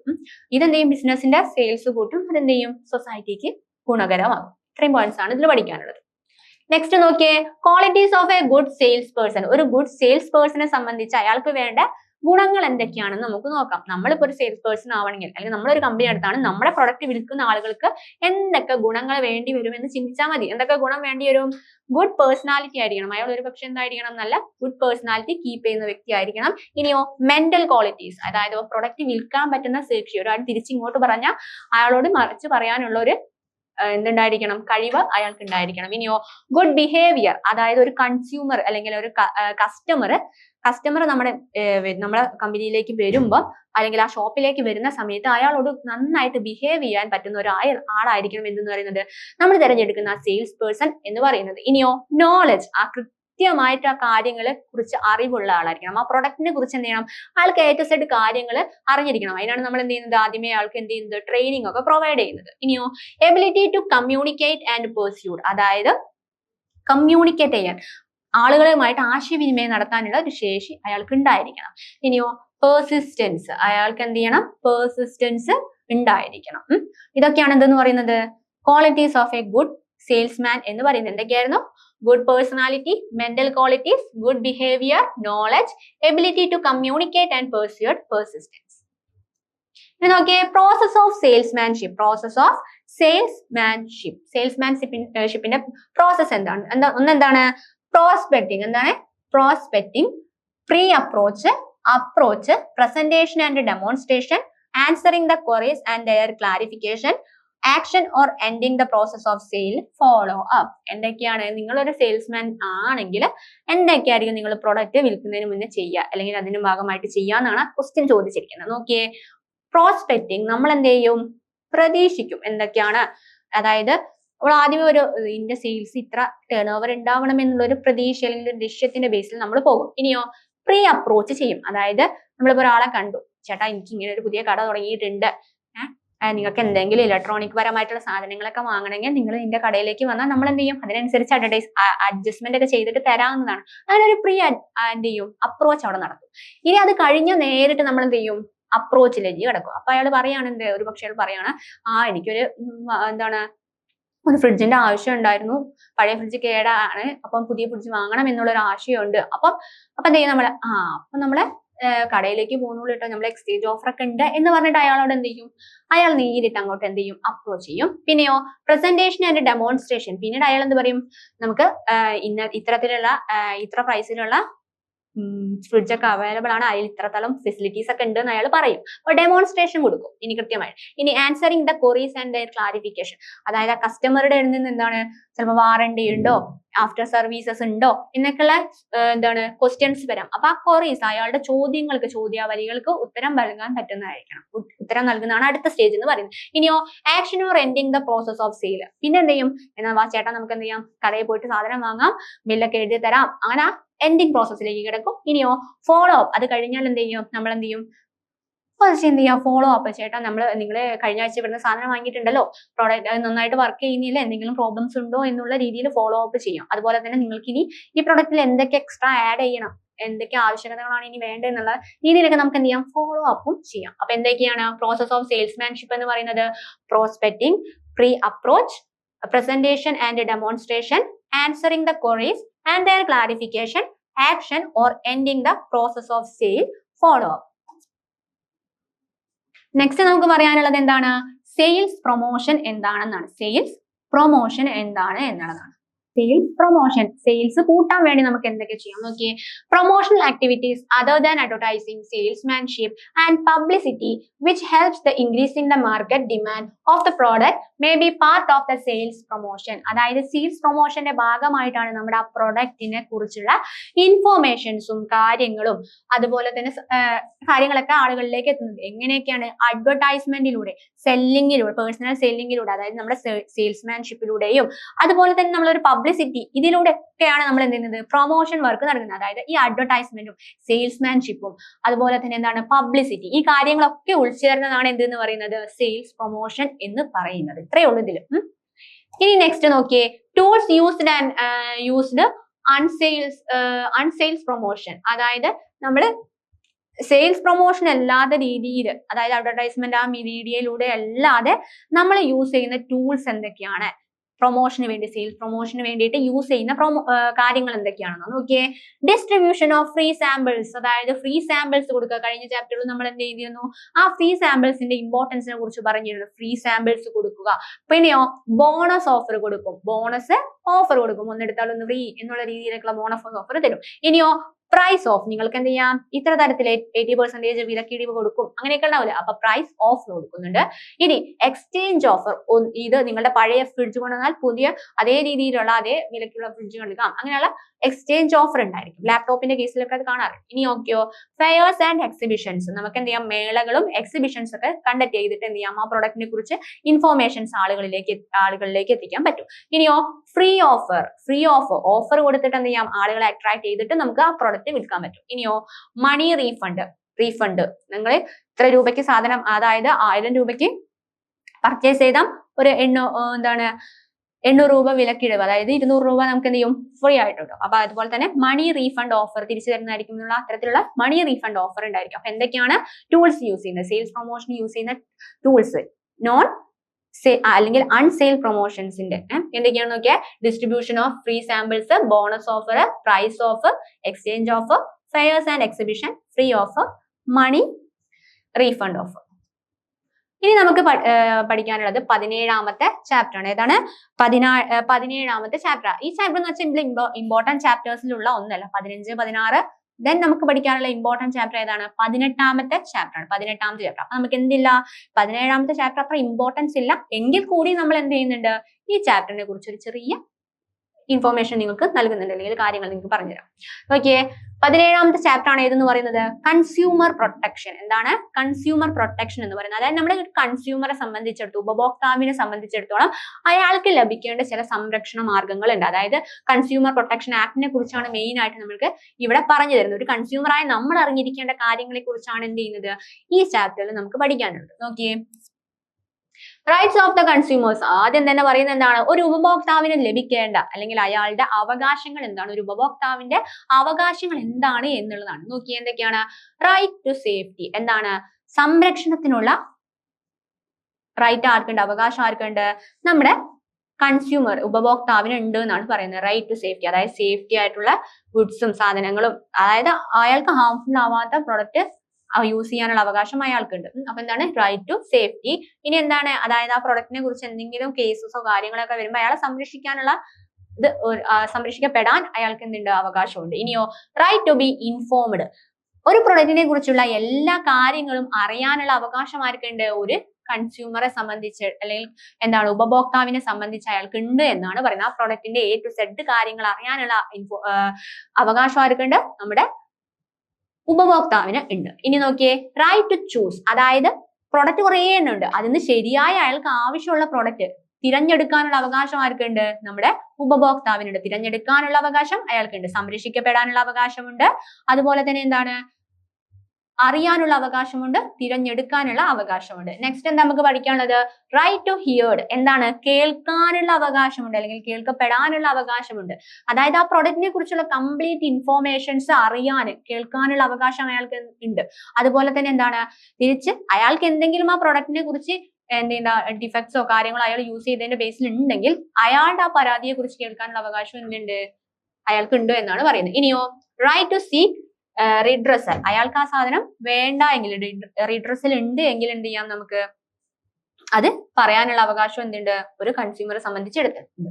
ഇനി റൈറ്റ് ടു കൺസ്യൂമർ എഡ്യൂക്കേഷൻ, അതായത് അയാൾക്ക് എന്തൊക്കെ റൈറ്റ്സ് അവകാശങ്ങൾ ഉണ്ട് എന്നുള്ള കൃത്യമായ അറിവ് നേടാനുള്ള അവകാശം ആർക്കുണ്ട്, നമ്മുടെ കൺസ്യൂമർ ഉപഭോക്താവിന് ഉണ്ട് എന്നുള്ളതാണ്. ഇനി റൈറ്റ്സ് ഓഫ് കൺസ്യൂമേഴ്സ് എന്തൊക്കെയാണെന്ന് ഒന്നും കൂടി നോക്കിയാൽ rights to safety, right to be informed, right to choose, right to hear, right to seek redressal, right to consumer education.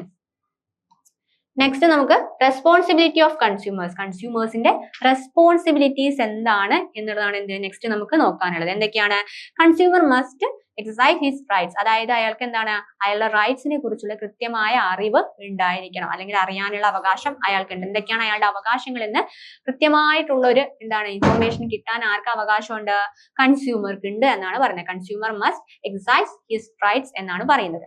Nexto cautions, cautions consumers, എന്താണ് കൺസ്യൂമേഴ്സിനെ കുറിച്ച് അറിയാനുണ്ട്. Filling the complaints for the redressal of the genuine grievance, അതായത് അയാൾക്ക് ആ ഒരു പ്രൊഡക്റ്റിനെ കുറിച്ച് complaint ഉണ്ടെങ്കിൽ അതിനെക്കുറിച്ച് കൃത്യമായ ആ കംപ്ലൈന്റ് കൊടുക്കുന്നതിനെ കുറിച്ചുള്ള പ്രൊസീജിയേഴ്സിനെ കുറിച്ചൊക്കെ അറിയാൻ ആർക്ക് അവകാശമുണ്ട്? കൺസ്യൂമർക്ക് ഉണ്ട് എന്നാണ് പറയുന്നത്. ഇനി consumer must B quality conscious, അതായത് കൺസ്യൂമർ എന്ത് ചെയ്യണം? ഒരു പ്രൊഡക്റ്റ് വാങ്ങുന്നതിന് മുൻപ് ആ പ്രൊഡക്റ്റ് നല്ലതാണോ എന്നുള്ളത് അറിയാൻ, അത് ചെക്ക് ചെയ്യാനുള്ള അവകാശം ആർക്കുണ്ട്? കൺസ്യൂമറിനുണ്ട്. ഇനിയോ do not be carried away by advertisement. എന്താണ് do not be carried away by advertisement? എന്താണ് ആ അഡ്വർടൈസ്മെന്റിൽ പറയുന്ന കാര്യങ്ങൾ ശരിയാണോ, അതിനനുസരിച്ച് തന്നെ പ്രൊഡക്റ്റ് വാങ്ങണം എന്ന് ഇല്ല. ഇനിയോ ഇൻസിസ്റ്റ് ഓൺ ക്യാഷ് മെമ്മോ. എന്താണ് ക്യാഷ് മെമ്മോ? എന്ത് സാധനം വാങ്ങുകയാണെങ്കിലും കൃത്യമായി ഇതിന്റെ ബില്ല് തിരിച്ചു വാങ്ങാനുള്ള അവകാശം, ചോദിച്ചു വാങ്ങാനുള്ള അവകാശം ആർക്കുണ്ട്? ഒരു കൺസ്യൂമർ ഉപഭോക്താവിനുണ്ട് എന്നാണ് പറയുന്നത്. നെക്സ്റ്റോ ഫോം കൺസ്യൂമർ സൊസൈറ്റീസ്, അതായത് ഈ ഉപഭോക്താക്കളുടെ അവകാശങ്ങൾ സംരക്ഷിക്കാനുള്ള സമിതികൾ രൂപീകരിക്കാൻ ആർക്ക് അവകാശമുണ്ട്? ഉപഭോക്താക്കൾക്ക് അവകാശമുണ്ട്. ഇനിയോ ബി എൻവയോൺമെന്റ് ഫ്രണ്ട്ലി, അതായത് സൊസൈറ്റിക്ക് അല്ലെങ്കിൽ എൻവയോൺമെന്റിന് ഫ്രണ്ട്ലി ആയിട്ടുള്ള കാര്യങ്ങൾ ചെയ്യുന്ന രീതിയിലേക്ക് കൊണ്ടുപോകാനുള്ള അവകാശം ആർക്കുണ്ട്? കൺസ്യൂമറുടെ റെസ്പോൺസിബിലിറ്റി ആണ് അത് എന്നുള്ളത്. അതായത് പ്ലാസ്റ്റിക് യൂസേജ് ഒക്കെ കുറച്ച് കൊണ്ടുവന്നല്ലോ നമ്മൾ സാധനങ്ങൾ വാങ്ങുന്നില്ല. അപ്പൊ അതൊക്കെ എന്താണ്? അത് എൻവയോൺമെന്റ് ഫ്രണ്ട്ലി മൂവ്മെന്റ് ആയിട്ടാണ് കണക്കാക്കുന്നത്. അപ്പൊ നോക്കിയേ, റെസ്പോൺസിബിലിറ്റി ഓഫ് കൺസ്യൂമേഴ്സിന്റെ റെസ്പോൺസിബിലിറ്റി, അവരുടെ റെസ്പോൺസിബിലിറ്റി എന്താണ്? Consumer must be exercise his rights, അവകാശങ്ങളെ കുറിച്ച് കൃത്യമായ അറിവ് നമ്മൾ നേടിയിരിക്കണം. ഇനിയോ കോഷൻസ് ഓഫ് കൺസ്യൂമേഴ്സ്, അതായത് കൃത്യമായ ആ പ്രൊഡക്റ്റിനെ കുറിച്ചുള്ള അറിവ് നമുക്ക് ഉണ്ടായിരിക്കണം. ഇനിയോ filing complaints for the redressal of genuine grievance, അതായത് കംപ്ലൈൻസ് കൃത്യമായി എവിടെ കൊടുക്കണം, എങ്ങനെ കൊടുക്കണം എന്നുള്ള അറിവൊക്കെ നമുക്ക് ഉണ്ടായിരിക്കണം. ഇനിയോ അത് ഫയൽ ചെയ്യും വേണം. ഇനി consumer must B quality conscious, അയാൾക്ക് എന്താണോ അയാൾ ആഗ്രഹിക്കുന്ന എത്രയാണോ ക്വാളിറ്റി, ആ ക്വാളിറ്റി അതിനുണ്ടായിരിക്കണം, അതുണ്ടോ എന്ന് ചെക്ക് ചെയ്യണം നമ്മൾ. ഇനി do not be carried away by the advertisement, കൃത്യമായ അഡ്വർടൈസ്മെന്റിൽ പറയുന്ന കാര്യങ്ങൾ തന്നെയാണോ ഈ പ്രൊഡക്റ്റിൽ ഉള്ളത് എന്നുള്ളത് തിരിച്ചറിയാൻ നമ്മൾ നോക്കണം. ഇനിയോ ഇൻസിസ്റ്റ് ഓൺ ക്യാഷ് മെമ്മോ, എന്ത് സാധനം വാങ്ങുമ്പോഴും തിരിച്ച് ക്യാഷ് മെമ്മോ വാങ്ങാൻ, അതായത് ആ ബില്ല് തിരിച്ച് ചോദിച്ചു വാങ്ങാനുള്ള അവകാശം നമുക്കുണ്ട്. ഇനിയോ ഫോം കൺസ്യൂമർ സൊസൈറ്റീസ് രൂപീകരിക്കാനുള്ള അവകാശമുണ്ട്. ഇനി എൻവയോൺമെന്റ് ഫ്രണ്ട്ലി ആയിട്ട് കാര്യങ്ങൾ കൈകാര്യം ചെയ്യാനുള്ള അവകാശം അല്ലെങ്കിൽ കൈകാര്യം ചെയ്യാനുള്ള റെസ്പോൺസിബിലിറ്റി ആർക്കാണ്? ഉപഭോക്താവിനാണ് ഉള്ളത്. ഇനി നോക്കിയേ, ways and means of consumer protection, ഒരു ഉപഭോക്തൃ സംരക്ഷണത്തിന് വേണ്ടി വരുന്ന കാര്യങ്ങൾ എന്തൊക്കെയാണ്, ഏതെല്ലാം രീതിയിൽ ചെയ്യാം എന്നാണ് നോക്കിയേ. സെൽഫ് റെഗുലേഷൻ ബൈ ബിസിനസ്, എന്താണ് സെൽഫ് റെഗുലേഷൻ ബൈ ബിസിനസ് അസോസിയേഷൻസിലൂടെ നമുക്ക് എന്ത് ചെയ്യാം? കൺസ്യൂമർ പ്രൊട്ടക്ഷൻ കൊണ്ടുവരാം. ഇനിയോ അവയർനെസ് പ്രോഗ്രാം കണ്ടക്ട് ഒക്കെ ചെയ്തിട്ട് അവർക്ക് കൃത്യമായി ഇൻഫോർമേഷൻസ് കൈമാറാൻ വേണ്ടിയിട്ട് അവെയർ പ്രോഗ്രാംസ് കണ്ടക്ട് ചെയ്യാം. ഇനി കൺസ്യൂമർ ഓർഗനൈസേഷനിലൂടെ കൺസ്യൂമർ പ്രൊട്ടക്ഷൻ ആക്ടിനെ കുറിച്ച് പറഞ്ഞു കൊടുക്കാം. ഇനിയോ ഗവൺമെന്റിന്റെ പ്രവർത്തനങ്ങളിലൂടെ നമുക്ക് എന്ത് ചെയ്യാം? കൺസ്യൂമർ പ്രൊട്ടക്ഷനെ കുറിച്ചുള്ള കൃത്യമായ അറിവ് നേടാൻ പറ്റും. ഇനിയോ ലോക അദാലത്തിലൂടെ അറിയാൻ പറ്റും. ഇനിയോ പബ്ലിക് ഇൻട്രസ്റ്റ് ഇറ്റിഗേഷൻസിലൂടെ അറിയാൻ പറ്റും. കൺസ്യൂമർ വെൽഫെയർ ഫണ്ട്, അതുപോലെ തന്നെ എന്താണ് ലെജിസ്ലേറ്റീവ് മെഷേഴ്സ്. ഇതൊക്കെ എന്താണ്? Ways and means of consumer protection ആണെന്ന് മാത്രം നിങ്ങൾ എന്ത് ചെയ്യുക? ഓർത്ത് വെക്കുക. പോയിന്റ്സ്, ചെറിയ പോയിന്റ്സ് നിങ്ങൾക്ക് അവയർനെസ് പ്രോഗ്രാം, കൺസ്യൂമർ ഓർഗനൈസേഷൻ, അതുപോലെ തന്നെ ഗവൺമെന്റ്, ലോക അദാലത്ത്, പിന്നെയോ public interest litigation, consumer welfare fund. നിങ്ങൾക്ക് അറിയാവുന്ന കുറച്ച് 5 പോയിന്റ്സ് എങ്കിലും മിനിമം നിങ്ങൾ എന്ത് ചെയ്യുക? ഓർത്ത് വെക്കുക. ഇനിയാണ് നമ്മുടെ ഇമ്പോർട്ടന്റ് ആയിട്ടുള്ള 18ാമത്തെ ചാപ്റ്റർ വരുന്നത്. 18ാമത്തെ ചാപ്റ്റർ നമുക്ക് ഇമ്പോർട്ടന്റ് ആണ്. 15, 16 പിന്നെ നമുക്ക് ഇമ്പോർട്ടന്റ് ആയിട്ടുള്ള ചാപ്റ്റർ ആയിട്ട് വരുന്നത് ഏതാണ്? 18ാമത്തെ ചാപ്റ്റർ ആണ്. അപ്പൊ ഇതുവരെ പറഞ്ഞിട്ടുള്ള കാര്യങ്ങളൊക്കെ നിങ്ങൾ എന്ത് ചെയ്യുന്നത്? ഇമ്പോർട്ടന്റ് ചാപ്റ്റേഴ്സിലെ കാര്യങ്ങളൊക്കെ നിങ്ങൾ കൃത്യമായിട്ട് നോട്ട് ചെയ്ത് പോകുന്നുണ്ടല്ലോ അല്ലെ? അപ്പൊ കൃത്യമായിട്ട് നോട്ട് ചെയ്യാൻ മറക്കരുത്. നിങ്ങൾ നിങ്ങളുടേതായ കൈയക്ഷരത്തിൽ, ഞാൻ എന്നും പറയുന്നതാണ് എന്ത്, നിങ്ങൾ നിങ്ങളുടേതായ കൈയക്ഷരത്തിൽ എഴുതുമ്പോഴും അത് നിങ്ങളുടെ മൈൻഡിലേക്ക് ഏറ്റവും കൂടുതൽ എത്തും. ചിലപ്പോൾ നമ്മൾ എക്സാം എഴുതുന്ന സമയത്ത് നമ്മൾ ആ ബുക്കിൽ എഴുതിയിരുന്ന വരികളായിരിക്കും നമുക്ക് എന്ത് ചെയ്യാൻ പറ്റുക? ഓർത്ത് വെക്കാൻ അത് ചിലപ്പോൾ പറ്റുക. അപ്പൊ നിങ്ങൾ എന്ത് ചെയ്യുക? കൃത്യമായിട്ട് ഒരു ഷോർട്ട് നോട്ട് എന്ന രീതിയിൽ ആ പോയിന്റ്സ് മാത്രം എഴുതി വെച്ചാലും മതി. ഒരു ഷോർട്ട് നോട്ട് എന്ന രീതിയിൽ വെറുതെ ഒന്ന് എഴുതി വെക്കെങ്കിലും എന്ത് ചെയ്യുക? നിങ്ങൾ ചെയ്യാൻ ശ്രമിക്കുക. കൂടാതെ നിങ്ങൾ എന്ത് ചെയ്യുക? ആ ഷോർട്ടാക്കി പഠിക്കുമ്പോൾ ആ ഷോർട്ട് പോയിന്റ്സ് ഓർമ്മ വരിക, പിന്നെ എക്സ്പ്ലനേഷൻ നിങ്ങളായിട്ട് എന്ത് ചെയ്യുക, ആഡ് ചെയ്ത് കൊടുക്കുക. അപ്പൊ ഷോർട്ട് പോയിന്റ്സ് ഓർമ്മ വന്ന ബാക്കിയുള്ള കാര്യങ്ങളൊക്കെ നിങ്ങൾക്ക് ഓട്ടോമാറ്റിക്കലി എന്ത് ചെയ്യും, ഓർമ്മ വരും. അപ്പൊ ഇനി നമുക്ക് എന്ത് ചെയ്യാം, 18ാമത്തെ ചാപ്റ്ററിലേക്ക് കടക്കാം. Internal trade. എന്താണ്? ഇന്റേണൽ ട്രേഡിനെ കുറിച്ചാണ് പറയുന്നത്. ഇന്റേണൽ എന്ന് വെച്ചാൽ എന്താ, ഇന്റേണൽ ഉണ്ട് എക്സ്റ്റേണൽ ഉണ്ട്. ഇന്റേണൽ പഠിക്കുകയാണെങ്കിൽ എന്തുണ്ടാവും, എക്സ്റ്റേണൽ ഉണ്ടായിരിക്കും. അപ്പൊ 18ാമത്തെ ചാപ്റ്റർ എന്താ, ഇന്റേണൽ ട്രേഡിനെ കുറിച്ച് പഠിക്കാനുള്ളതാണ്. ഇന്റേണൽ ട്രേഡ് എന്ന് വെച്ചാൽ എന്താ, നമ്മുടെ വിത്തിൻ ദ കൺട്രി, നമ്മുടെ രാജ്യത്തിനുള്ളിൽ വെച്ച് നടക്കുന്ന ഗുഡ്സിന്റെയും സർവീസസിന്റെയും കൈകാര്യവുമായി ബന്ധപ്പെട്ട കൈമാറ്റവുമായി ബന്ധപ്പെട്ട കാര്യങ്ങളാണ് എന്ത് നമുക്ക് ചെയ്യാനുള്ളത്, ഇന്റേണൽ ട്രേഡ് എന്ന ചാപ്റ്ററിൽ നമുക്ക് ചർച്ച ചെയ്യാനുള്ളത്. നോക്കിയേ, ഇന്റേണൽ ട്രേഡ് നോക്കിയ, ഇന്റേണൽ ട്രേഡിന്റെ ഫീച്ചേഴ്സ്. ആദ്യം തന്നെ നമുക്ക് ഇന്റേണൽ ട്രേഡിന്റെ സവിശേഷതകളാണ് എന്ത് ചെയ്യുന്നത്, പഠിക്കാനുള്ളത്. നോക്കിയ എന്തൊക്കെയാണ്, the buying and selling goods taken place within the boundaries of the home country. അപ്പൊ നിങ്ങൾ മെയിൻ ആയിട്ട് ഓർത്ത് വെക്കേണ്ട പോയിന്റ് എന്താണ്, within the boundaries of the country. എന്താണ്, within the boundaries of the country. അതായത് നമ്മുടെ കൺട്രി, അതായത് നമ്മുടെ ഇന്ത്യ രാജ്യത്തിന്റെ അതിർത്തിക്കുള്ളിൽ നടക്കുന്ന സാധനങ്ങളുടെയും സേവനങ്ങളുടെയും വിൽക്കുകയും വാങ്ങുകയും ചെയ്യുന്നതിനെയാണ് എന്തെന്ന് പറയുന്നത്, വിൽക്കലും വാങ്ങലുമാണ് എന്തെന്ന് പറയുന്നത്, ഇന്റേണൽ ട്രേഡ് എന്ന് പറയുന്നത്. അപ്പൊ വിത്തിൻ ദ കൺട്രി എന്നുള്ള പോയിന്റ് നിങ്ങൾ എന്ത് ചെയ്യുക, ഓർത്ത് വെക്കുക. ഏതാണ്, വിത്തിൻ ദ കൺട്രി അല്ലെങ്കിൽ within the boundaries of the country, home country. Home country എന്നുള്ള പോയിന്റ് ഓർത്ത് വെക്കുക. ഇനിയോ, payment four goods and services is made in the currency of the home country. Obviously നമ്മുടെ ഹോം കൺട്രിയിലാണ് നമ്മൾ ആ ഗുഡ്സും സർവീസസും എന്ത് ചെയ്യുന്നത്, വിൽക്കുകയും വാങ്ങുകയും ചെയ്യുന്നത്. അപ്പൊ നമ്മൾ എന്തായിരിക്കും, എവിടുത്തെ കറൻസി ആയിരിക്കും യൂസ് ചെയ്യുക, നമ്മുടെ ഹോം കൺട്രി ആയിട്ടുള്ള അല്ലെങ്കിൽ നമ്മുടെ ഇന്ത്യ രാജ്യത്തെ കറൻസി ആയിരിക്കും അവിടെ എന്ത് ചെയ്യുന്നത്, നമ്മൾ പേയ്മെന്റിനായിട്ട് യൂസ് ചെയ്യുന്നത്. അതാണ് അടുത്ത പോയിന്റ് വരുന്നത്. Payment for the goods and services is made in the currency of the home country. Nexto, it involves the transaction between the producer, consumers and the middle man.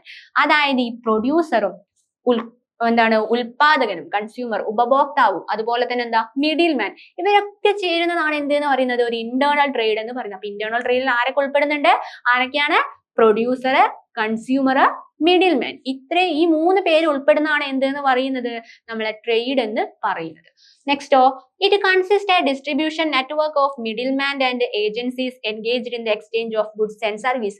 നമ്മുടെ ഇന്ത്യ രാജ്യത്ത് എന്താണ്, അല്ലെങ്കിൽ ഏത് രാജ്യത്താണെങ്കിൽ കൂടിയും ഗുഡ്സും സർവീസസും ഡയറക്റ്റ് ആയിട്ട് ആര് വിൽക്കുന്നത് കുറവാണ്, ഉൽപാദകൻ നേരിട്ട് പോയി വിൽക്കുന്നത് എന്താണ്, കുറവാണ്.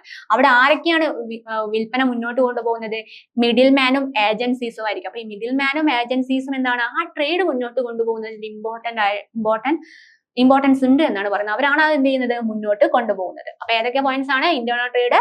ഇന്റേണൽ ട്രേഡ് എന്ന് വെച്ചാൽ എന്താണ്, ഹോം കൺട്രിയുടെ ബൗണ്ടറീസിനുള്ളിൽ, within the boundaries of home country, അതായത് നമ്മുടെ രാജ്യത്തിനുള്ളിൽ, ഇന്ത്യ രാജ്യത്തിനുള്ളിൽ വെച്ചിട്ട് സാധനങ്ങൾ വിൽക്കുകയും വാങ്ങുകയും ചെയ്യുന്നതിനാണ് എന്തെന്ന് പറയുന്നത്, ഇന്റേണൽ ട്രേഡ് എന്ന് പറയുന്നത്. ഇന്റേണൽ ട്രേഡിൽ നമ്മൾ ഹോം കറൻസിയാണ്, ഹോം കൺട്രി അല്ലെങ്കിൽ നമ്മുടെ കൺട്രി കറൻസി, അതായത് നമ്മുടെ രാജ്യത്തിന്റെ കറൻസി ഏതാണോ അതാണ് നമ്മൾ എന്ത് ചെയ്യുന്നത്, യൂസ് ചെയ്യുന്നത്. പിന്നെയോ, ഇതിൽ ആരൊക്കെ ഉൾപ്പെടുന്നുണ്ട്, പ്രൊഡ്യൂസേഴ്സ് ഉണ്ട്, പ്രൊഡ്യൂസേഴ്സ്, കൺസ്യൂമേഴ്സ്, മിഡിൽ മെൻ, ഇവരൊക്കെ ചേരുന്നതാണ് എന്തെന്ന് പറയുന്നത്, ഇന്റേണൽ ട്രേഡ് എന്ന് പറയുന്നത്. അതുപോലെ തന്നെ എന്താണ്, അവിടെ സെയിൽസ് മുന്നോട്ട് കൊണ്ടുപോകുന്നത് എന്താണ്, മിഡിൽ മാനും ഏജൻസീസും ഒക്കെയാണെന്നാണ് പറയുന്നത്. നെക്സ്റ്റ് നോക്കിയേ, ഫങ്ഷൻസ് ഓഫ് ദ ഹോൾസെയിലേഴ്സ്. ഹോൾസെയിലേഴ്സിന്റെ ഫങ്ഷൻസ് എന്താണ്, ഹോൾസെയിലേഴ്സ് എന്താണ് നമ്മൾ കഴിഞ്ഞ ക്ലാസ് പറഞ്ഞിരുന്നു. അതായത് നമ്മൾ ഒരു പച്ചക്കറി കടയിൽ അല്ലെങ്കിൽ ഒരു പഴക്കടയിൽ ആ അതായത് പഴം എന്ന് ഉദ്ദേശിക്കുന്നത് എന്താണ്, നമ്മളെ പച്ചക്കായോ അങ്ങനെ എന്തെങ്കിലുമൊക്കെ ഉദ്ദേശിച്ചോളൂ, പച്ചക്കറിയോ എന്തെങ്കിലും. നമുക്ക് എന്ത് ചെയ്യാം, തക്കാളി വലിയ അതിന്റെ ഷോപ്പ്, അതിന്റെ എല്ലാം നമ്മൾ തമിഴ്നാട്ടിൽ നിന്നൊക്കെ കൊണ്ടുവരുന്ന സാധനം നമ്മൾ അവിടെ ആ മാർക്കറ്റിലാണ് അല്ലെങ്കിൽ ആ ഹോൾസെയിൽ കടയിലാണ് വിൽക്കുന്നത്. ആ പച്ചക്കറി കട, ആ മാർക്കറ്റിൽ പച്ചക്കറിയിൽ എന്താണ്, തക്കാളി മാത്രം വിൽക്കുന്ന കട ഉണ്ടാവില്ല, വലിയ ഷോപ്പ്. ഈ വലിയ ഷോപ്പ് എന്നാണ് ചെറിയ ഷോപ്പിലേക്കൊക്കെ സാധനങ്ങൾ നമ്മൾ വാങ്ങിക്കൊണ്ടുപോകുക. അപ്പൊ ആ വലിയ ഷോപ്പിന് ലാർജ് ക്വാണ്ടിറ്റി ഓഫ് ആ പ്രോഡക്റ്റ് നമ്മൾ സ്റ്റോർ ചെയ്ത് വെക്കുന്ന സ്ഥലമാണ് ഇതെന്ന് പറയുന്നത് ഹോൾസെയിൽ എന്ന് പറയുന്നത്. അപ്പൊ ഹോൾസെയിലേഴ്സിന്റെ ഫംഗ്ഷൻസ് എന്തൊക്കെയാന്ന് നോക്കിയേ, പ്രൊക്യൂർമെന്റ് ഓഫ് ഗുഡ്സ്, ആവശ്യാനുസരണം ആ ഗുഡ്സ് അവിടെ അവൈലബിൾ ആക്കി വെക്കുക. അതുപോലെ തന്നെ ഗ്രേഡിംഗ് ആൻഡ് പാക്കേജിങ്. എന്താണ് ഗ്രേഡിംഗ് ആൻഡ് പാക്കിംഗ്, ഹോൾസെയിൽ കടയിലാണ് എന്ത് കൃത്യമായി അത് ഗ്രേഡ് ചെയ്യുന്നതും അതുപോലെ തന്നെ പാക്കിങ്ങും നടക്കുന്നത്. ഇനിയോ, ട്രാൻസ്പോർട്ടേഷൻ തുടങ്ങുന്നത് എവിടെ വെച്ചിട്ടാണ്, വെയർ ഹൗസിന്റെ അവിടെ വെച്ചിട്ടാണ് നമ്മൾ ശരിക്കും തുടങ്ങുന്നത്. ഇനിയോ, വെയർ ഹൗസിംഗ് എന്ന് വെച്ചാൽ എന്താണ്, സംഭരണശാല. ഇത് വെയർ ഹൗസിംഗ്, അതായത് ഹോൾസെയിലേഴ്സ് എന്ന് പറയുന്നത് എന്താണ്, ഒരു വെയർ ഹൗസിംഗ് ആണ്. ഇനി ഫിനാൻസിങ്, അതുമായി ബന്ധപ്പെട്ട ഫിനാൻസ് പരമായ കാര്യങ്ങൾ കൈകാര്യം ചെയ്യുന്നത് ഹോൾസെയിലേഴ്സ് ആണ്. ഇനിയോ, റിസ്ക് ബിയറിംഗ്. ഈ ഹോൾസെയിലേഴ്സിന്റെ കടയിൽ നിന്നാണല്ലോ നമ്മൾ സാധനം വാങ്ങുന്നത്. അപ്പൊ അതുമായി ബന്ധപ്പെട്ട എന്തെങ്കിലും റിസ്ക്, ട്രാൻസ്പോർട്ടേഷൻ വഴിയിൽ എന്തെങ്കിലും റിസ്കോ എന്തെങ്കിലും കാര്യങ്ങൾ, ടാക്സിന്റെ കാര്യത്തിലോ എന്തെങ്കിലും റിസ്ക് ഉണ്ടെങ്കിൽ ഈ റിസ്ക് ബിയറിംഗ് എന്ന് പറയുന്ന ആരാണ്, ഹോൾസെയിലേഴ്സ് ആയിരിക്കും. ഇനിയോ പ്രൊവൈഡിങ് മാർക്കറ്റ് ഇൻഫോർമേഷൻ, മാർക്കറ്റിനെ കുറിച്ച് കൃത്യമായ ഇൻഫോർമേഷൻസ് ആരായിരിക്കും കൈ കൊടുക്കുന്നത്? നമ്മുടെ ഹോൾസെയിലേഴ്സ് ആയിരിക്കും. ഇനിയോ സെല്ലിംഗ്, ആ സാധനം, ആ തക്കാളി എന്നുള്ള സാധനം കൃത്യമായി നമ്മുടെ റീറ്റെയിലേഴ്സിന്റെ കയ്യിലേക്ക് എത്തിക്കുന്ന ആരായിരിക്കും? ഹോൾസെയിലേഴ്സ് ആയിരിക്കും. സെല്ലിങ്ങിന്റെ, അതായത് ഉൽപാദകനിൽ നിന്നാണ് മെയിൻ ആയിട്ട് തുടങ്ങുന്നത്. പിന്നെ നമ്മളിലേക്ക് എത്തുന്നത് ആരിൽ നിന്നാണ്? ഈ ഹോൾസെയിലർ, റീറ്റെയിലർ, നമ്മൾ കഴിഞ്ഞ ക്ലാസ് ചർച്ച ചെയ്യുന്നതാണ്. അപ്പൊ അവരിലൂടെ ആയിരിക്കും. അപ്പൊ ഹോൾസെയിലേഴ്സിന്റെ ഫംഗ്ഷൻസ് എന്തൊക്കെയാ? Procurement of goods, grading and packaging, transportation, warehousing, financing, risk bearing, providing market information, selling. ഇനി നോക്കിയേ, services provide by the wholesalers. Wholesalers എന്ത് ചെയ്യുന്നുണ്ട്? സർവീസസ് പ്രൊവൈഡ് ചെയ്യുന്നുണ്ട്. അത് ആർക്കൊക്കെ ഏതൊക്കെ രീതിയിലാണെന്നാണ്? സർവീസസ് ടു മാനുഫാക്ചേഴ്സ്, അത് ഉണ്ടാക്കുന്ന ആളുകൾക്ക് ഏതൊക്കെ രീതിയിലാണ് ഹോൾസെയിലിംഗ് കട അല്ലെങ്കിൽ ഹോൾസെയിലേഴ്സ് സഹായിക്കുന്നത്? ഓക്കെ, ബൾക്ക് ബൈയിങ്, ഈ ഹോൾസെയിലേഴ്സ് എന്ത് ചെയ്യും? ഉൽപാദകരിൽ, മാനുഫാക്ചറിൽ എന്ത് ചെയ്യും? ബൾക്ക് ആയിട്ട് ഹ്യൂജ് ക്വാണ്ടിറ്റിയിൽ സാധനങ്ങൾ എന്ത് ചെയ്യും? വാങ്ങും. ഇനിയോ വെയർഹൗസിംഗ് ഫെസിലിറ്റീസ്, നല്ല രീതിയിലുള്ള ആ മാനുഫാക്ചറുടെ കയ്യിൽ എന്തില്ല, അത്രയും സാധനങ്ങൾ കൃത്യമായി കീപ്പ് ചെയ്യാനുള്ള സ്റ്റോറേജ് ഒന്നും ഇല്ല എങ്കിൽ, വെയർഹൗസിംഗ് ഫെസിലിറ്റീസ് ഒന്നും ഇല്ലെങ്കിൽ അത് പ്രൊവൈഡ് ചെയ്യുന്നതാണ്. ഇയാൾ അതിന് കുറച്ച് ഭാഗം അല്ലെങ്കിൽ ഒരു ബൾക്ക് സാധനം വാങ്ങുമ്പോൾ കൃത്യമായ ഒരു വെയർഹൗസിംഗ് ഫെസിലിറ്റീസ് മാനുഫാക്ചർക്ക് പ്രൊവൈഡ് ചെയ്യുന്ന ആരാണ്? വെയർഹൗസേഴ്സ് ആണ്. അല്ലെങ്കിൽ വെയർഹൗസേഴ്സ് അല്ല, സോറി, എന്താണ്? ഹോൾസെയിലേഴ്സ് ആണ്. ഇനിയോ സർവീസസ് ടു റീറ്റെയിലേഴ്സ്, നമ്മുടെ സാധാ കച്ചവടക്കാരുണ്ടാവില്ലേ, നമ്മുടെ കടക്കാര്, അവർക്ക് എന്തൊക്കെ സർവീസസ് കൊടുക്കുന്നത്? റെഗുലർ സപ്ലൈ, കൃത്യമായ പച്ചക്കറി എവിടെയെങ്കിലും എന്തെങ്കിലും കുറവുണ്ടെങ്കിൽ കൃത്യമായി എന്ത് ചെയ്യും? രാവിലെയൊക്കെ കാണാൻ ഒരു വണ്ടിയിൽ വന്നുകൊണ്ട് എന്ത് ചെയ്യുന്നത്? നമ്മളെ പാക്കറ്റ് ഫുഡ് ആയിക്കോട്ടെ അല്ലെങ്കിൽ പച്ചക്കറി ആയിക്കോട്ടെ, ഇതൊക്കെ എന്ത് ചെയ്യുന്ന എത്തിക്കുന്ന ഒരു വണ്ടി ഉണ്ടായിരിക്കും. അപ്പൊ കൃത്യമായ റെഗുലർ സപ്ലൈ കൈകാര്യം ചെയ്യുന്ന ആരാണ്? ഹോൾസെയിലേഴ്സ് ആയിരിക്കും. ഇതൊക്കെ വരുന്ന ഹോൾസെയിലേഴ്സിന്റെ അടുത്താണ്. ഇനിയോ അഡ്വർടൈസ്മെന്റ്, കൃത്യമായ അഡ്വർടൈസ്മെന്റിന് സഹായിക്കും. അഡ്വർടൈസ്മെന്റിന് സഹായിക്കുന്ന ആരായിരിക്കും? ഹോൾസെയിലേഴ്സ് ആയിരിക്കും. ഇനിയോ റിസ്ക് പ്രൊട്ടക്ഷൻ, റിസ്ക് കൃത്യമായ രീതിയിൽ പ്രൊട്ടക്ട് ചെയ്യും. ഇനിയോ ഫിനാൻഷ്യൽ ഹെൽപ്പ്, റീറ്റെയിലേഴ്സിന് ഫിനാൻഷ്യലി ഹെൽപ്പ് ചെയ്യുന്നത് ആരായിരിക്കും? ഹോൾസെയിലേഴ്സ് ആയിരിക്കും. ഇനിയോ മാർക്കറ്റ് ഇൻഫോർമേഷൻ, മാർക്കറ്റിനെ കുറിച്ച് കൃത്യമായ ഇൻഫോർമേഷൻസ് പ്രൊവൈഡ് ചെയ്യുന്നത് ആരായിരിക്കും? നമ്മുടെ ഹോൾസെയിലേഴ്സ് ആയിരിക്കും. അപ്പൊ എന്തൊക്കെയാ? സർവീസസ് ടു മാനുഫാക്ചേഴ്സ് എന്തൊക്കെയാ? Bulk buying, warehousing facilities. ഇനി സർവീസസ് ടു റീറ്റെയിലേഴ്സ് എന്തൊക്കെയാണ്? Regular supply, advertisement, risk protection, financial help, market information. ഇത്രയും ചെറിയ ചെറിയ പോയിന്റ്സ് ആയിട്ടാണ് നിങ്ങൾക്ക് തരുന്നത്. നിങ്ങൾ എന്ത് ചെയ്യുക? കൃത്യമായ പോയിന്റ്സ് നന്നായിട്ട് പഠിച്ചു വെക്കുക. ഇനി എന്താണ്? Characteristics of retail trade. Retail ട്രേഡിന്റെ ക്യാരക്ടറിസ്റ്റിക്സ്, അതിന്റെ സവിശേഷതകൾ എന്തൊക്കെയാണ്, പ്രത്യേകതകൾ എന്തൊക്കെയാണെന്ന് നമുക്ക് നോക്കിയാലോ? Retail trade generally involve dealing variety of items. അതായത് റീറ്റെയിൽ കടയിൽ, ഞാൻ പറഞ്ഞു ഹോൾസെയിൽ കടയിൽ ആ ഒരു പച്ചക്കറി അല്ലെങ്കിൽ ആ പച്ചക്കറികൾ അല്ലെങ്കിൽ എന്താണ് തക്കാളി മാത്രം അല്ലെങ്കിൽ പഴം മാത്രം പച്ചക്കായ മാത്രം വിൽക്കുന്ന ഒരു കടയായിരിക്കും. അവിടെ എന്തായില്ല, തരം വേറെ സാധനങ്ങൾ ഉണ്ടായിരിക്കില്ല. അപ്പൊ നമുക്ക് വേണ്ട ഡിഫറെന്റ് ടൈപ്പ് ഓഫ് സാധനങ്ങൾ കൊടുക്കുന്ന നമുക്ക് കിട്ടുന്ന എവിടുന്ന? റീറ്റെയിൽ ഷോപ്പിൽ നിന്നായിരിക്കും. ഇനിയോ retailers make the purchases from wholesalers in bulk for sale of the consumers in small quantities. നമുക്ക് ആവശ്യമുള്ള ക്വാണ്ടിറ്റിയിൽ സാധനങ്ങൾ നമുക്ക് പ്രൊവൈഡ് ചെയ്യുന്ന അല്ലെങ്കിൽ നമ്മളിലേക്ക് എത്തിക്കുന്ന ആരാണ്? നമ്മളെ റീറ്റെയിലേഴ്സ് ആണ്. അവരെന്ത് ചെയ്യും? ഹോൾസെയിലേഴ്സിന്റെ കടയിൽ നിന്ന് ബൾക്കായിട്ട് സാധനങ്ങൾ വാങ്ങിയിട്ട് നമുക്ക് ആവശ്യമുള്ള സ്മോൾ ക്വാണ്ടിറ്റീസിന് നമ്മുടെ കയ്യിൽ എത്തിക്കുന്ന ആരാണ്? റീറ്റെയിലർ ആയിരിക്കും. ഇനിയോ retail trade is normally carried on or near the main market. അതായത് ഈ റീറ്റെയിൽ മാർക്കറ്റ് എപ്പോഴും എന്തായിരിക്കും? മെയിൻ മാർക്കറ്റിന്റെ തൊട്ടടുത്തായിരിക്കും സിറ്റുവേറ്റ് ചെയ്യാന്നാണ് പറയുന്നത്. അതായത് മെയിൻ മാർക്കറ്റിന്റെ തൊട്ടടുത്തായിട്ട്, മെയിൻ ആയിട്ടുള്ള മാർക്കറ്റ്, അതായത് ഹോൾസെയിൽ മാർക്കറ്റിന്റെ തൊട്ടടുത്തായിട്ടായിരിക്കും എന്തുണ്ടാവുക? റീറ്റെയിൽ മാർക്കറ്റ് ഉണ്ടായിരിക്കുക എന്നാണ് പറയുന്നത്. ഇനിയോ A retailer has indirect relation with the manufacture but the direct link with the consumers. അതായത് നമ്മൾ റീറ്റെയിലർ ഉള്ള സാധനം വാങ്ങുന്ന ഹോൾസെയിൽ കടയിൽ നിന്ന് അയാൾക്ക് എന്തില്ല, അത് ഉണ്ടാക്കുന്ന മാനുഫാക്ചറുമായിട്ട് ഒരു ഇന്ററാക്ഷൻ ഇല്ല, ഇന്ററാക്ഷൻ വരുന്നില്ല. കാരണം ഹോൾസെയിലറിനാണ് ആരുമായിട്ട് ഇന്ററാക്ഷൻ വരിക? മാനുഫാക്ചറുമായിട്ട് ഇന്ററാക്ഷൻ വരിക. അതായത് മാനുഫാക്ചറുടെ കയ്യിൽ നിന്ന് ആര് വാങ്ങും? ഹോൾസെയിലർ വാങ്ങും. ഹോൾസെയിലറുടെ കയ്യിൽ നിന്ന് റീറ്റെയിലർ വാങ്ങും. റീറ്റെയിലറുടെ കയ്യിൽ നിന്നാണ് ആര് വാങ്ങുന്നത്? കൺസ്യൂമർ വാങ്ങുന്നത്. അപ്പം നേരിട്ട്, അതായത് മാനുഫാക്ചറുമായിട്ട് നേരിട്ടൊരു ബന്ധം ആർക്കില്ല? റീറ്റെയിലർക്കില്ല. പക്ഷെ നേരിട്ട് ബന്ധം ആരോടാണ്? കൺസ്യൂമേഴ്സുമായിട്ടുണ്ട്. അതായത് കൺസ്യൂമേഴ്സ്, ഉപഭോക്താക്കളെ കൈകാര്യം ചെയ്യുന്നത്, അവരുമായിട്ട് ഇന്ററാക്ഷനിൽ വരുന്ന ആരാണ്? ഹോൾസെയിലേഴ്സ് അല്ല, ആരാണ്? റീറ്റെയിലേഴ്സ് ആണെന്നുള്ള കാര്യം ഓർത്തു വെക്കുക. അപ്പൊ റീറ്റെയിലേഴ്സിന് എന്തില്ല? മാനുഫാക്ചറുമായിട്ട് നേരിട്ടൊരു ബന്ധമില്ല, പക്ഷെ കസ്റ്റമറായിട്ട് ഡയറക്റ്റ് ഇന്ററാക്ഷൻ ഉണ്ടെന്നുള്ള കാര്യം ഓർത്തു വെക്കുക. അപ്പൊ എന്തൊക്കെയാണ് ക്യാരക്ടറിസ്റ്റിക്സ് ഓഫ് റീറ്റെയിൽ ട്രേഡ് എന്ന് പറയുന്നത്? അതായത് റീറ്റെയിൽ ട്രേഡിൽ വെറൈറ്റി ഓഫ് ഐറ്റംസ് ഉണ്ടായിരിക്കും, സാധനങ്ങൾ വെറൈറ്റി ഉണ്ടായിരിക്കും. ഇനി എന്താണ്? നമ്മുടെ വെയർഹൗസിൽ നിന്നും ബൾക്കായിട്ട് സാധനങ്ങൾ വാങ്ങി നമ്മുടെ ആവശ്യത്തിനുള്ള സ്മോൾ ക്വാണ്ടിറ്റീസിലാണ് റീറ്റെയിലേഴ്സ് നമുക്ക് പ്രൊവൈഡ് ചെയ്യുന്നത്.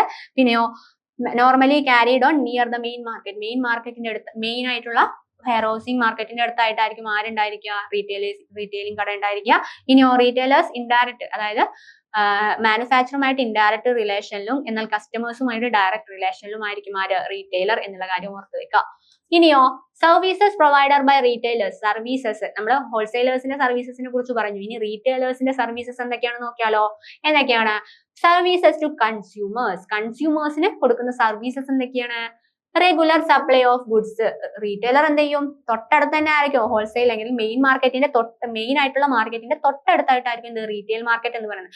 അപ്പൊ അവിടെ എന്തെങ്കിലും ഷോർട്ടേജ് വന്നാല്, കടയിൽ എന്തെങ്കിലും ഷോർട്ടേജ് വന്നാൽ അയാൾക്ക് അവിടെ പോയിട്ട് സാധനങ്ങൾ പെട്ടെന്ന് വാങ്ങാൻ പറ്റും. അപ്പൊ അവിടെ എന്താണ്, ഒരു റെഗുലർ സപ്ലൈ അയാൾ കീപ്പ് ചെയ്ത് കൊണ്ടുപോകുന്നുണ്ട്. അപ്പൊ എന്താണ്, റെഗുലർ സപ്ലൈ ഓഫ് ഗുഡ്സ് ഉണ്ട്. ഇനിയോ വൈഡ് ചോയ്സ്. അവിടെ എന്താണ്, വലിയ ഒരു പ്രൊഡക്റ്റിന് തന്നെ വൈഡ് ചോയ്സ് അവിടെ എന്ത് നമുക്ക് അവൈലബിൾ ആണ്, റീറ്റെയിൽ കടയിൽ അവൈലബിൾ ആണ്. പക്ഷെ ഹോൾസെയിൽ കടയിൽ എന്ത് ചെയ്യുന്നില്ല, അത് അവൈലബിൾ ഇല്ല. ഇനിയോ ഹോം ഡെലിവറി. റീറ്റെയിൽ കട ഇപ്പൊ ചില കടകൾ ഇപ്പൊ മിക്ക കടകളും എന്ത് ചെയ്യുന്നുണ്ട്, ഹോം ഡെലിവറി നമുക്ക് പ്രൊവൈഡ് ചെയ്ത് തരുന്നുണ്ട്. അത് നമുക്ക് നല്ല ഗുണകരമായിട്ടുള്ള കാര്യം. ഇനിയോ കൺസ്യൂമർ എഡ്യൂക്കേഷൻ. നമുക്കുള്ള കൺസ്യൂമർ എഡ്യൂക്കേഷൻ ആര് പ്രൊവൈഡ് ചെയ്യുന്നുണ്ട്, റീറ്റെയിലേഴ്സ് പ്രൊവൈഡ് ചെയ്യുന്നുണ്ട്. ഇനി കൺവീനിയന്റ് ലൊക്കേഷൻ, അതായത് നമ്മുടെ ആളുകൾക്ക് ആവശ്യമായിട്ടും ആൾക്ക് പെട്ടെന്ന് എത്തിച്ചേരാൻ പറ്റുന്ന ഒരു ഏരിയയിലായിരിക്കും അധിക കടകളും ഉണ്ടായിരിക്കുക എന്നാണ് പറയുന്നത്. അപ്പൊ സർവീസ് ടു കൺസ്യൂമേഴ്സ് എന്തൊക്കെയാണ്? Regular supply of goods, wide choice, home delivery, consumer education, convenient location. Next നോക്കിയേ, സർവീസസ് ടു ഹോൾസെയിലേഴ്സ്. നമ്മുടെ കൺസ്യൂമേഴ്സിന് മാത്രമല്ല ഹോൾസെയിലേഴ്സിനും എന്ത് ചെയ്യുന്നുണ്ട്, ചില സർവീസസ് റീറ്റെയിലേഴ്സ് കൊടുക്കുന്നുണ്ട്. എന്തൊക്കെയാണ്? മാർക്കറ്റ് ഇൻഫോർമേഷൻ, അതായത് ഇന്ന കടയിൽ എന്ത് ചെയ്തിട്ടുണ്ട്, ഇന്നൊരു ആള് വന്നിട്ട്, അല്ലെങ്കിൽ ആളുകൾ അധികവും ചോദിക്കുന്നത് ആ ഒരു പ്രൊഡക്റ്റിനെ കുറിച്ചാണ്, അല്ലെങ്കിൽ ഇന്ന ചിക്കൻ മസാലയെ കുറിച്ച്, ഇന്ന ബ്രാൻഡിന്റെ ചിക്കൻ മസാലയെ കുറിച്ചുള്ളതാണ്. എന്താണ്, അപ്പം ഹോൾസെയിലർക്ക് ആ സാധനം കൂടുതലായിട്ട് കൊണ്ടുവെക്കാൻ പറ്റും. മാർക്കറ്റിൽ എന്താണ് ആവശ്യം എന്ന് കൃത്യമായ അറിവ്, അല്ലെങ്കിൽ ഉപഭോക്താവിന് കൃത്യമായി എന്താണ് വേണ്ടെന്നുള്ളത് ആർക്കാണ് അറിയാൻ പറ്റുക, ആർക്കും അറിവുണ്ടായിരിക്കുക, റീറ്റെയിലേഴ്സിനാണ്. കാരണം റീറ്റെയിലേഴ്സിനാണ് എന്ത്, കസ്റ്റമേഴ്സുമായിട്ട് ഡയറക്റ്റ് ഇന്ററാക്ഷൻ ഉള്ളത്. അപ്പം ഇവരിൽ നിന്ന് ഡയറക്റ്റ് ഇന്ററാക്ഷൻ ഉള്ള റീറ്റെയിലേഴ്സിൽ നിന്ന് കൃത്യമായ മാർക്കറ്റ് ഇൻഫോർമേഷൻ ആർക്ക് കിട്ടും, ഹോൾസെയിലേഴ്സിന് കിട്ടുമെന്നാണ് പറയുന്നത്. ഇനിയോ ഹെൽപ്പ് ഇൻ ഡിസ്ട്രിബ്യൂഷൻ, അതായത് ഹോൾസെയിലേഴ്സിന്റെ ബൾക്ക് ആയിട്ടുള്ള ക്വാണ്ടിറ്റി സ്മോൾ ക്വാണ്ടിറ്റീസിൽ എന്താണ് ഡിസ്ട്രിബ്യൂഷന് സഹായിക്കുന്ന ആരാണ്, റീറ്റെയിലർ ആണ്. ഇനിയോ ലാർജ് സ്കെയിൽ പ്രൊഡക്ഷന് ഹോൾസെയിലേഴ്സിനെ സഹായിക്കുന്ന ആരാണ്, റീറ്റെയിലർ ആണ്. ഇനിയോ സെൽ ന്യൂ പ്രൊഡക്ട്സ്, പുതിയൊരു പ്രൊഡക്റ്റ് ആ മാർക്കറ്റിലേക്ക് ലോഞ്ച് ചെയ്ത് ആ പ്രൊഡക്റ്റിനെ കുറിച്ച് ആളുകളിലേക്ക് എത്തിക്കാനും അത് കൂടുതലായിട്ട് സെയിൽ ചെയ്ത് പോകാനും സഹായിക്കുന്ന ആരാണ്, റീറ്റെയിലർ ആണ് എന്നാണ് പറയുന്നത്. അപ്പൊ എന്തൊക്കെയാണ് സർവീസസ് ടു ഹോൾസെയിലേഴ്സ് എന്ന് പറയുന്നത്? Market information, help in distribution, large sale production, sales in new products. Next നോക്കിയേ, types of retail trade. Retail ട്രേഡിന് എന്തുണ്ട്, ഡിഫറെന്റ് ടൈപ്സ് ഉണ്ട് എന്നാണ് പറയുന്നത്. എന്തൊക്കെയാണ് ടൈപ്സ്? ഇറ്റിനറന്റ് റീറ്റെയിലിംഗ്. എന്താണ് ഇറ്റിനറന്റ് റീറ്റെയിലിംഗ്? Fixed shop retailing. രണ്ട് തരണ്ട്. ഇറ്റിനറന്റ് റീറ്റെയിലിംഗ് എന്ന് വെച്ചാൽ എന്താണ്, നേരിട്ടുള്ള അല്ലെങ്കിൽ കൃത്യമായ ഒരു സ്ഥിരമായിട്ടുള്ള ഒരു റീറ്റെയിലിംഗ് ഉണ്ട്. ഫിക്സഡ് ഷോപ്പ് റീറ്റെയിലിംഗ്, അതായത് ഇറ്റിനറന്റ് റീറ്റെയിലിംഗ് എന്ന് വെച്ചാൽ എന്താണ്, നമ്മളിങ്ങനെ ആളുകൾ ഇങ്ങനെ ഓരോരുത്തർ ഇങ്ങനെ വന്നുകൊണ്ട് ഇങ്ങനെ പ്രൊഡക്റ്റിനെ കുറിച്ച് കൃത്യമായി ഉൽപ്പന്നത്തെ കുറിച്ച് വിവരം നൽകുന്നതാണ് എന്തെന്ന് പറയുന്നത് ഇറ്റിനറന്റ് റീറ്റെയിലിംഗ് എന്ന് പറയുന്നത്. ഈ ഫിക്സഡ് ഷോപ്പ് റീറ്റെയിലിംഗ് എന്ന് വെച്ചാൽ ഒരു കട വെച്ചിട്ട് അതില് ആ ഷോപ്പിംഗ് കാര്യങ്ങളൊക്കെ നടത്തുന്നതാണ് എന്ന് പറയുന്നത് ഫിക്സഡ് ഷോപ്പ് റീറ്റെയിലിംഗ് എന്ന് പറയുന്നത്. ഈ ഫിക്സഡ് ഷോപ്പ് റീറ്റെയിലിംഗ് തന്നെ എന്തുണ്ട്, സ്മോൾ സ്കെയിൽ ഉണ്ട്. എന്താണ് സ്മോൾ സ്കെയിലും ലാർജ് സ്കെയിലും ഒക്കെ ഉണ്ട്. ഈ സ്മോൾ സ്കെയിൽ എന്താണ്, ഫിക്സഡ് ഷോപ്പ് റീറ്റെയിലിംഗില് സ്മോൾ സ്കെയിൽ എന്താണെന്ന് നോക്കിയാലോ, ജനറൽ സ്റ്റോർ, വെറൈറ്റി സ്റ്റോർ. എന്താണ് ജനറലി സ്റ്റോർ, വെറൈറ്റി സ്റ്റോർ, അതായത് വെറൈറ്റി ആയിട്ടുള്ള സാധനങ്ങളൊക്കെ കീപ്പ് ചെയ്യുന്നത് എവിടെയായിരിക്കും, സ്മോൾ സ്കെയിലായിരിക്കും. ഇനിയോ സിംഗിൾ ലൈൻ സ്റ്റോർ ആയിരിക്കും. അതായത് നിങ്ങൾ എന്താ ചെയ്യുക, ഈ സ്മോൾ സ്കെയിലിൽ ഇത്രയും കാര്യങ്ങൾ ആയിരിക്കും. സിംഗിൾ ലൈൻ സ്റ്റോർ എന്ന് പറയുന്നത് എന്താണ്, സ്മോൾ സ്കെയിൽ ആണ്. ഇനി സ്പെഷ്യാലിറ്റി സ്റ്റോർ എന്നറിയപ്പെടുന്നത് ഏതാണ്, സ്മോൾ സ്കെയിൽ. അതായത് ഫിക്സഡ് ഷോപ്പ് റീറ്റെയിലിംഗിൽ സ്മോൾ സ്കെയിൽ ആണ് എന്തെന്ന് പറയുന്നത്, സ്പെഷ്യാലിറ്റി സ്റ്റോർ എന്ന് പറയുന്നത്. ഇനിയോ സെക്കൻഡ് ഹാൻഡ് ഗുഡ്സ് ഷോപ്പ് എന്തിന് ഉദാഹരണമാണ്, സെക്കൻഡ് ഹാൻഡ് ഗുഡ്സ് ഷോപ്പ് എന്തിന് ഉദാഹരണമാണ്, സ്മോൾ സ്കെയിലിന് ഉദാഹരണമാണ്. അപ്പൊ സ്മോൾ സ്കെയിൽ ഫിക്സഡ് ഷോപ്പ് റീറ്റെയിലിംഗിൽ സ്മോൾ സ്കെയിലിൽ ഏതൊക്കെയാണ്, ജനറലി സ്റ്റോർ, വെറൈറ്റി സ്റ്റോർ. ഇനിയോ single line store small scale ആണ് അല്ലെങ്കിൽ ഫിക്സഡ് ഷോപ്പ് റീറ്റെയിലിംഗ് ആണ്. ഇനി സ്പെഷ്യാലിറ്റി സ്റ്റോർ ആണ്, സെക്കൻഡ് ഹാൻഡ് ഗുഡ്സ് ഷോപ്പ് ആണ്. ഇനി നെക്സ്റ്റ് എന്താണ്, ഫിക്സഡ് ഷോപ്പ് റീറ്റെയിലിംഗിൽ നമുക്ക് പഠിക്കാനുള്ള സ്മോൾ സ്കെയിൽ പഠിച്ചു. ഇനി ലാർജ് സ്കെയിൽ ഏതൊക്കെയാണ് ഉൾപ്പെടുന്നതിൽ, ഡിപ്പാർട്ട്മെന്റൽ സ്റ്റോർസ്. എന്തൊക്കെയാണ് departmental store, multiple shops, super market, consumer cooperative store, mail order retailing, എന്താണ് ഫ്രാഞ്ചൈസ്. എന്താണ് ഫ്രാഞ്ചൈസ്. എന്തൊക്കെയാണ് ലാർജ് സ്കെയിൽ എന്തൊക്കെയാണ് വരുന്നത്, ആ ഉദാഹരണങ്ങൾ നിങ്ങൾ പഠിച്ചു വെക്കുക. Departmental store, multiple shops, super market എന്നെല്ലാം വരുന്ന ലാർജ് സ്കെയിലാണ് വരുന്നത്. ഇനി consumer cooperative stores, mail order retailing, ഇതൊക്കെ അതിൽ ഉൾപ്പെടുന്നതാണ്. ഇനി നോക്കിയേ, റീസെന്റ് ട്രെൻഡ്സ് ഇൻ ഡിസ്ട്രിബ്യൂഷൻ വിതരണത്തിന് ഉപയോഗിക്കുന്ന അല്ലെങ്കിൽ വിതരണത്തിന് ഇപ്പൊ മുൻഗണനയിലുള്ള കാര്യങ്ങൾ ഏതൊക്കെയാണെന്ന് നോക്കിയാലോ. Recent trends in distribution, direct marketing, ഒന്നെന്താണ് നേരിട്ടുള്ള മാർക്കറ്റിംഗ്, നേരിട്ടുള്ള വിൽപ്പന. പിന്നെ ഇൻഡയറക്റ്റ് മാർക്കറ്റിംഗ്, ടെലി മാർക്കറ്റിംഗ്. ഈ പോയിന്റ്സ് നമ്മൾ കുറെ മുന്നേ ഒക്കെ പഠിച്ചതാണ്, ഒന്നും കൂടി അത് വരുന്നുണ്ട്. എന്താണ് recent trends in distribution? Direct marketing എന്ന് വെച്ചാൽ എന്താണ്? Printed catalogues inform the customers about the products called catalogue retailing. അപ്പൊ ഈ കാറ്റലോഗ് റീറ്റെയിലിംഗ് എന്തായിരിക്കാം എന്നായിരിക്കും ക്വസ്റ്റ്യൻ വരിക. അപ്പൊ കാറ്റലോഗ് റീറ്റെയിലിംഗ് എന്ന് വെച്ചാൽ എന്താണ്? കാറ്റലോഗിൽ എന്ത് ചെയ്യുക, പ്രൊഡക്റ്റിനെ കുറിച്ച് സകല ഇൻഫോർമേഷൻസും കൊടുത്ത് ആ പ്രൊഡക്റ്റ് നമ്മളെ വാങ്ങിക്കാൻ അല്ലെങ്കിൽ പ്രൊഡക്റ്റ് ആളുകളിലേക്ക് എത്തിക്കുന്നതാണ് എന്തെന്ന് പറയുന്നത്? കാറ്റലോഗ് റീറ്റെയിലിംഗ് എന്ന് പറയുന്നത്. അപ്പൊ എന്താണ്? പ്രിന്റഡ് കാറ്റലോഗ്സ് മുഖേന inform the customers about the products called catalogue retailing. അത്രേ ഉള്ളൂ ആ പോയിന്റ്സ്. ഈ കാറ്റലോഗ് റീറ്റെയിലിംഗ് എന്ന് ചോദിച്ചാൽ ഈ ഒരു സിമ്പിൾ ആയിട്ടുള്ള ഒരു വൺ വേർഡ് ആയിട്ട് നമുക്ക് കൊടുക്കാൻ പറ്റും. ഇനിയോ, ടെലിവിഷൻ അഡ്വർടൈസ്മെന്റ് കോൾഡ് ടെലിവൈസ്ഡ് ഷോപ്പിംഗ്.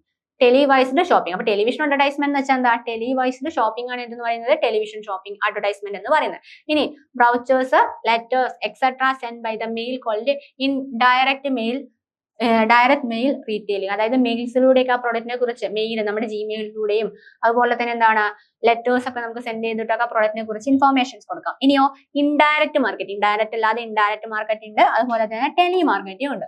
ഇനി ഡോക്യുമെന്റ്സ് യൂസ്ഡ് ഇൻ ഇന്റേണൽ ട്രേഡിൽ യൂസ് ചെയ്യുന്ന ഡോക്യുമെന്റ്സ്, ഇത് ഇമ്പോർട്ടന്റ് പോയിന്റ് ആണ്, ഇമ്പോർട്ടന്റ് തന്നെയാണ്. അതായത് ഡോക്യുമെന്റ്സ്, ഇന്റേണൽ ട്രേഡ്, അതായത് എ എന്ന കമ്പനി ഒരു ഇന്റേണൽ ട്രേഡ് നടത്തുവാണെങ്കിൽ അയാൾക്ക് വേണ്ടുന്ന ഡോക്യുമെന്റ്സ് എന്താണെന്ന് ക്വസ്റ്റ്യൻസ് വരാം. എന്തൊക്കെയാണ് documents used in internal trade? Proforma invoice, എന്താണ് proforma invoice, debit note, credit note, lorry receipt. എന്തൊക്കെയാണ്? Proforma invoice, then invoice, debit not ഉണ്ടെങ്കിൽ ക്രെഡിറ്റ് നോട്ട്, പിന്നെയോ ലോറി റെസിപ്റ്റ്. എന്താണ് ലോറി റെസിപ്റ്റ്? പെർഫോമ ഇൻവോയ്സ് എന്ന് വെച്ചാൽ നമ്മൾ ആ പ്രൊഡക്റ്റ് കയറ്റി അയക്കുന്നതിന് മുന്നേ ആ പ്രൊഡക്റ്റിനെ കുറിച്ചുള്ള സകല ഇൻഫോർമേഷൻസും ഉള്ളതാണ് ഇത് പെർഫോമ ഇൻവോയ്സ് എന്ന് പറയുന്നത്. ഇൻവോയ്സിൽ എന്താണ്? ഇന്ന സ്ഥലത്ത് നിന്ന് ഇന്ന ടൈമിൽ ഈ സാധനം കയറ്റുമതി ചെയ്തിട്ടുണ്ട്, ആ കയറ്റുമതിയും ആ വാങ്ങുന്നവനും ആ വിൽക്കുന്നവനും തമ്മിലുള്ള കാര്യങ്ങളൊക്കെയാണ് എന്തിലുള്ളത്? പെർഫോമ ഇൻവോയ്സിലുള്ളത്. ഇനി ഡെബിറ്റ് നോട്ട് എന്ന് വെച്ചാൽ വാങ്ങുന്നയാൾക്ക് വിൽക്കുന്നയാൾ, അതായത് ഇന്ന സാധനം വാങ്ങുന്നുണ്ട് എന്നുള്ളത് ഒരു കാര്യം എഴുതി സൂക്ഷിക്കുന്നതാണ് ഡെബിറ്റ് നോട്ട്. ക്രെഡിറ്റ് നോട്ടും എന്താണ്? അത് തന്നെയാണ്, വാങ്ങുന്നവൻ എഴുതി സൂക്ഷിക്കുന്നതാണ് എന്ന് പറയുന്നത് ക്രെഡിറ്റ് നോട്ട്. ഇനി ലോറി റെസിപ്റ്റ്, ലോറിയുമായി ബന്ധപ്പെട്ട കാര്യങ്ങളൊക്കെ കൈകാര്യം ചെയ്യുന്ന ലോറി റെസിപ്റ്റ് ഉണ്ടായിരിക്കും. അപ്പൊ എന്തൊക്കെയാണ് documents used in internal trade? കൃത്യമായിട്ട് നിങ്ങൾ എന്ത് ചെയ്യുക, ബ്രീഫായിട്ട് പഠിച്ചൊക്കെ ഇമ്പോർട്ടന്റ് ആണ്. ഇവ നമ്മൾ പോയിന്റ്സ് ആണ് ഇവിടെ ചർച്ച ചെയ്യുന്നത്. Proforma invoice, debit note, credit note, lorry receipt.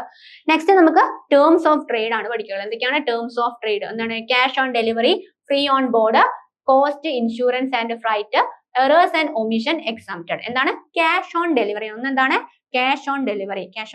കൃത്യമായ ക്യാഷ് ഓൺ ഡെലിവറി നടത്തുന്ന സമയത്ത് എന്ത് ചെയ്യണം?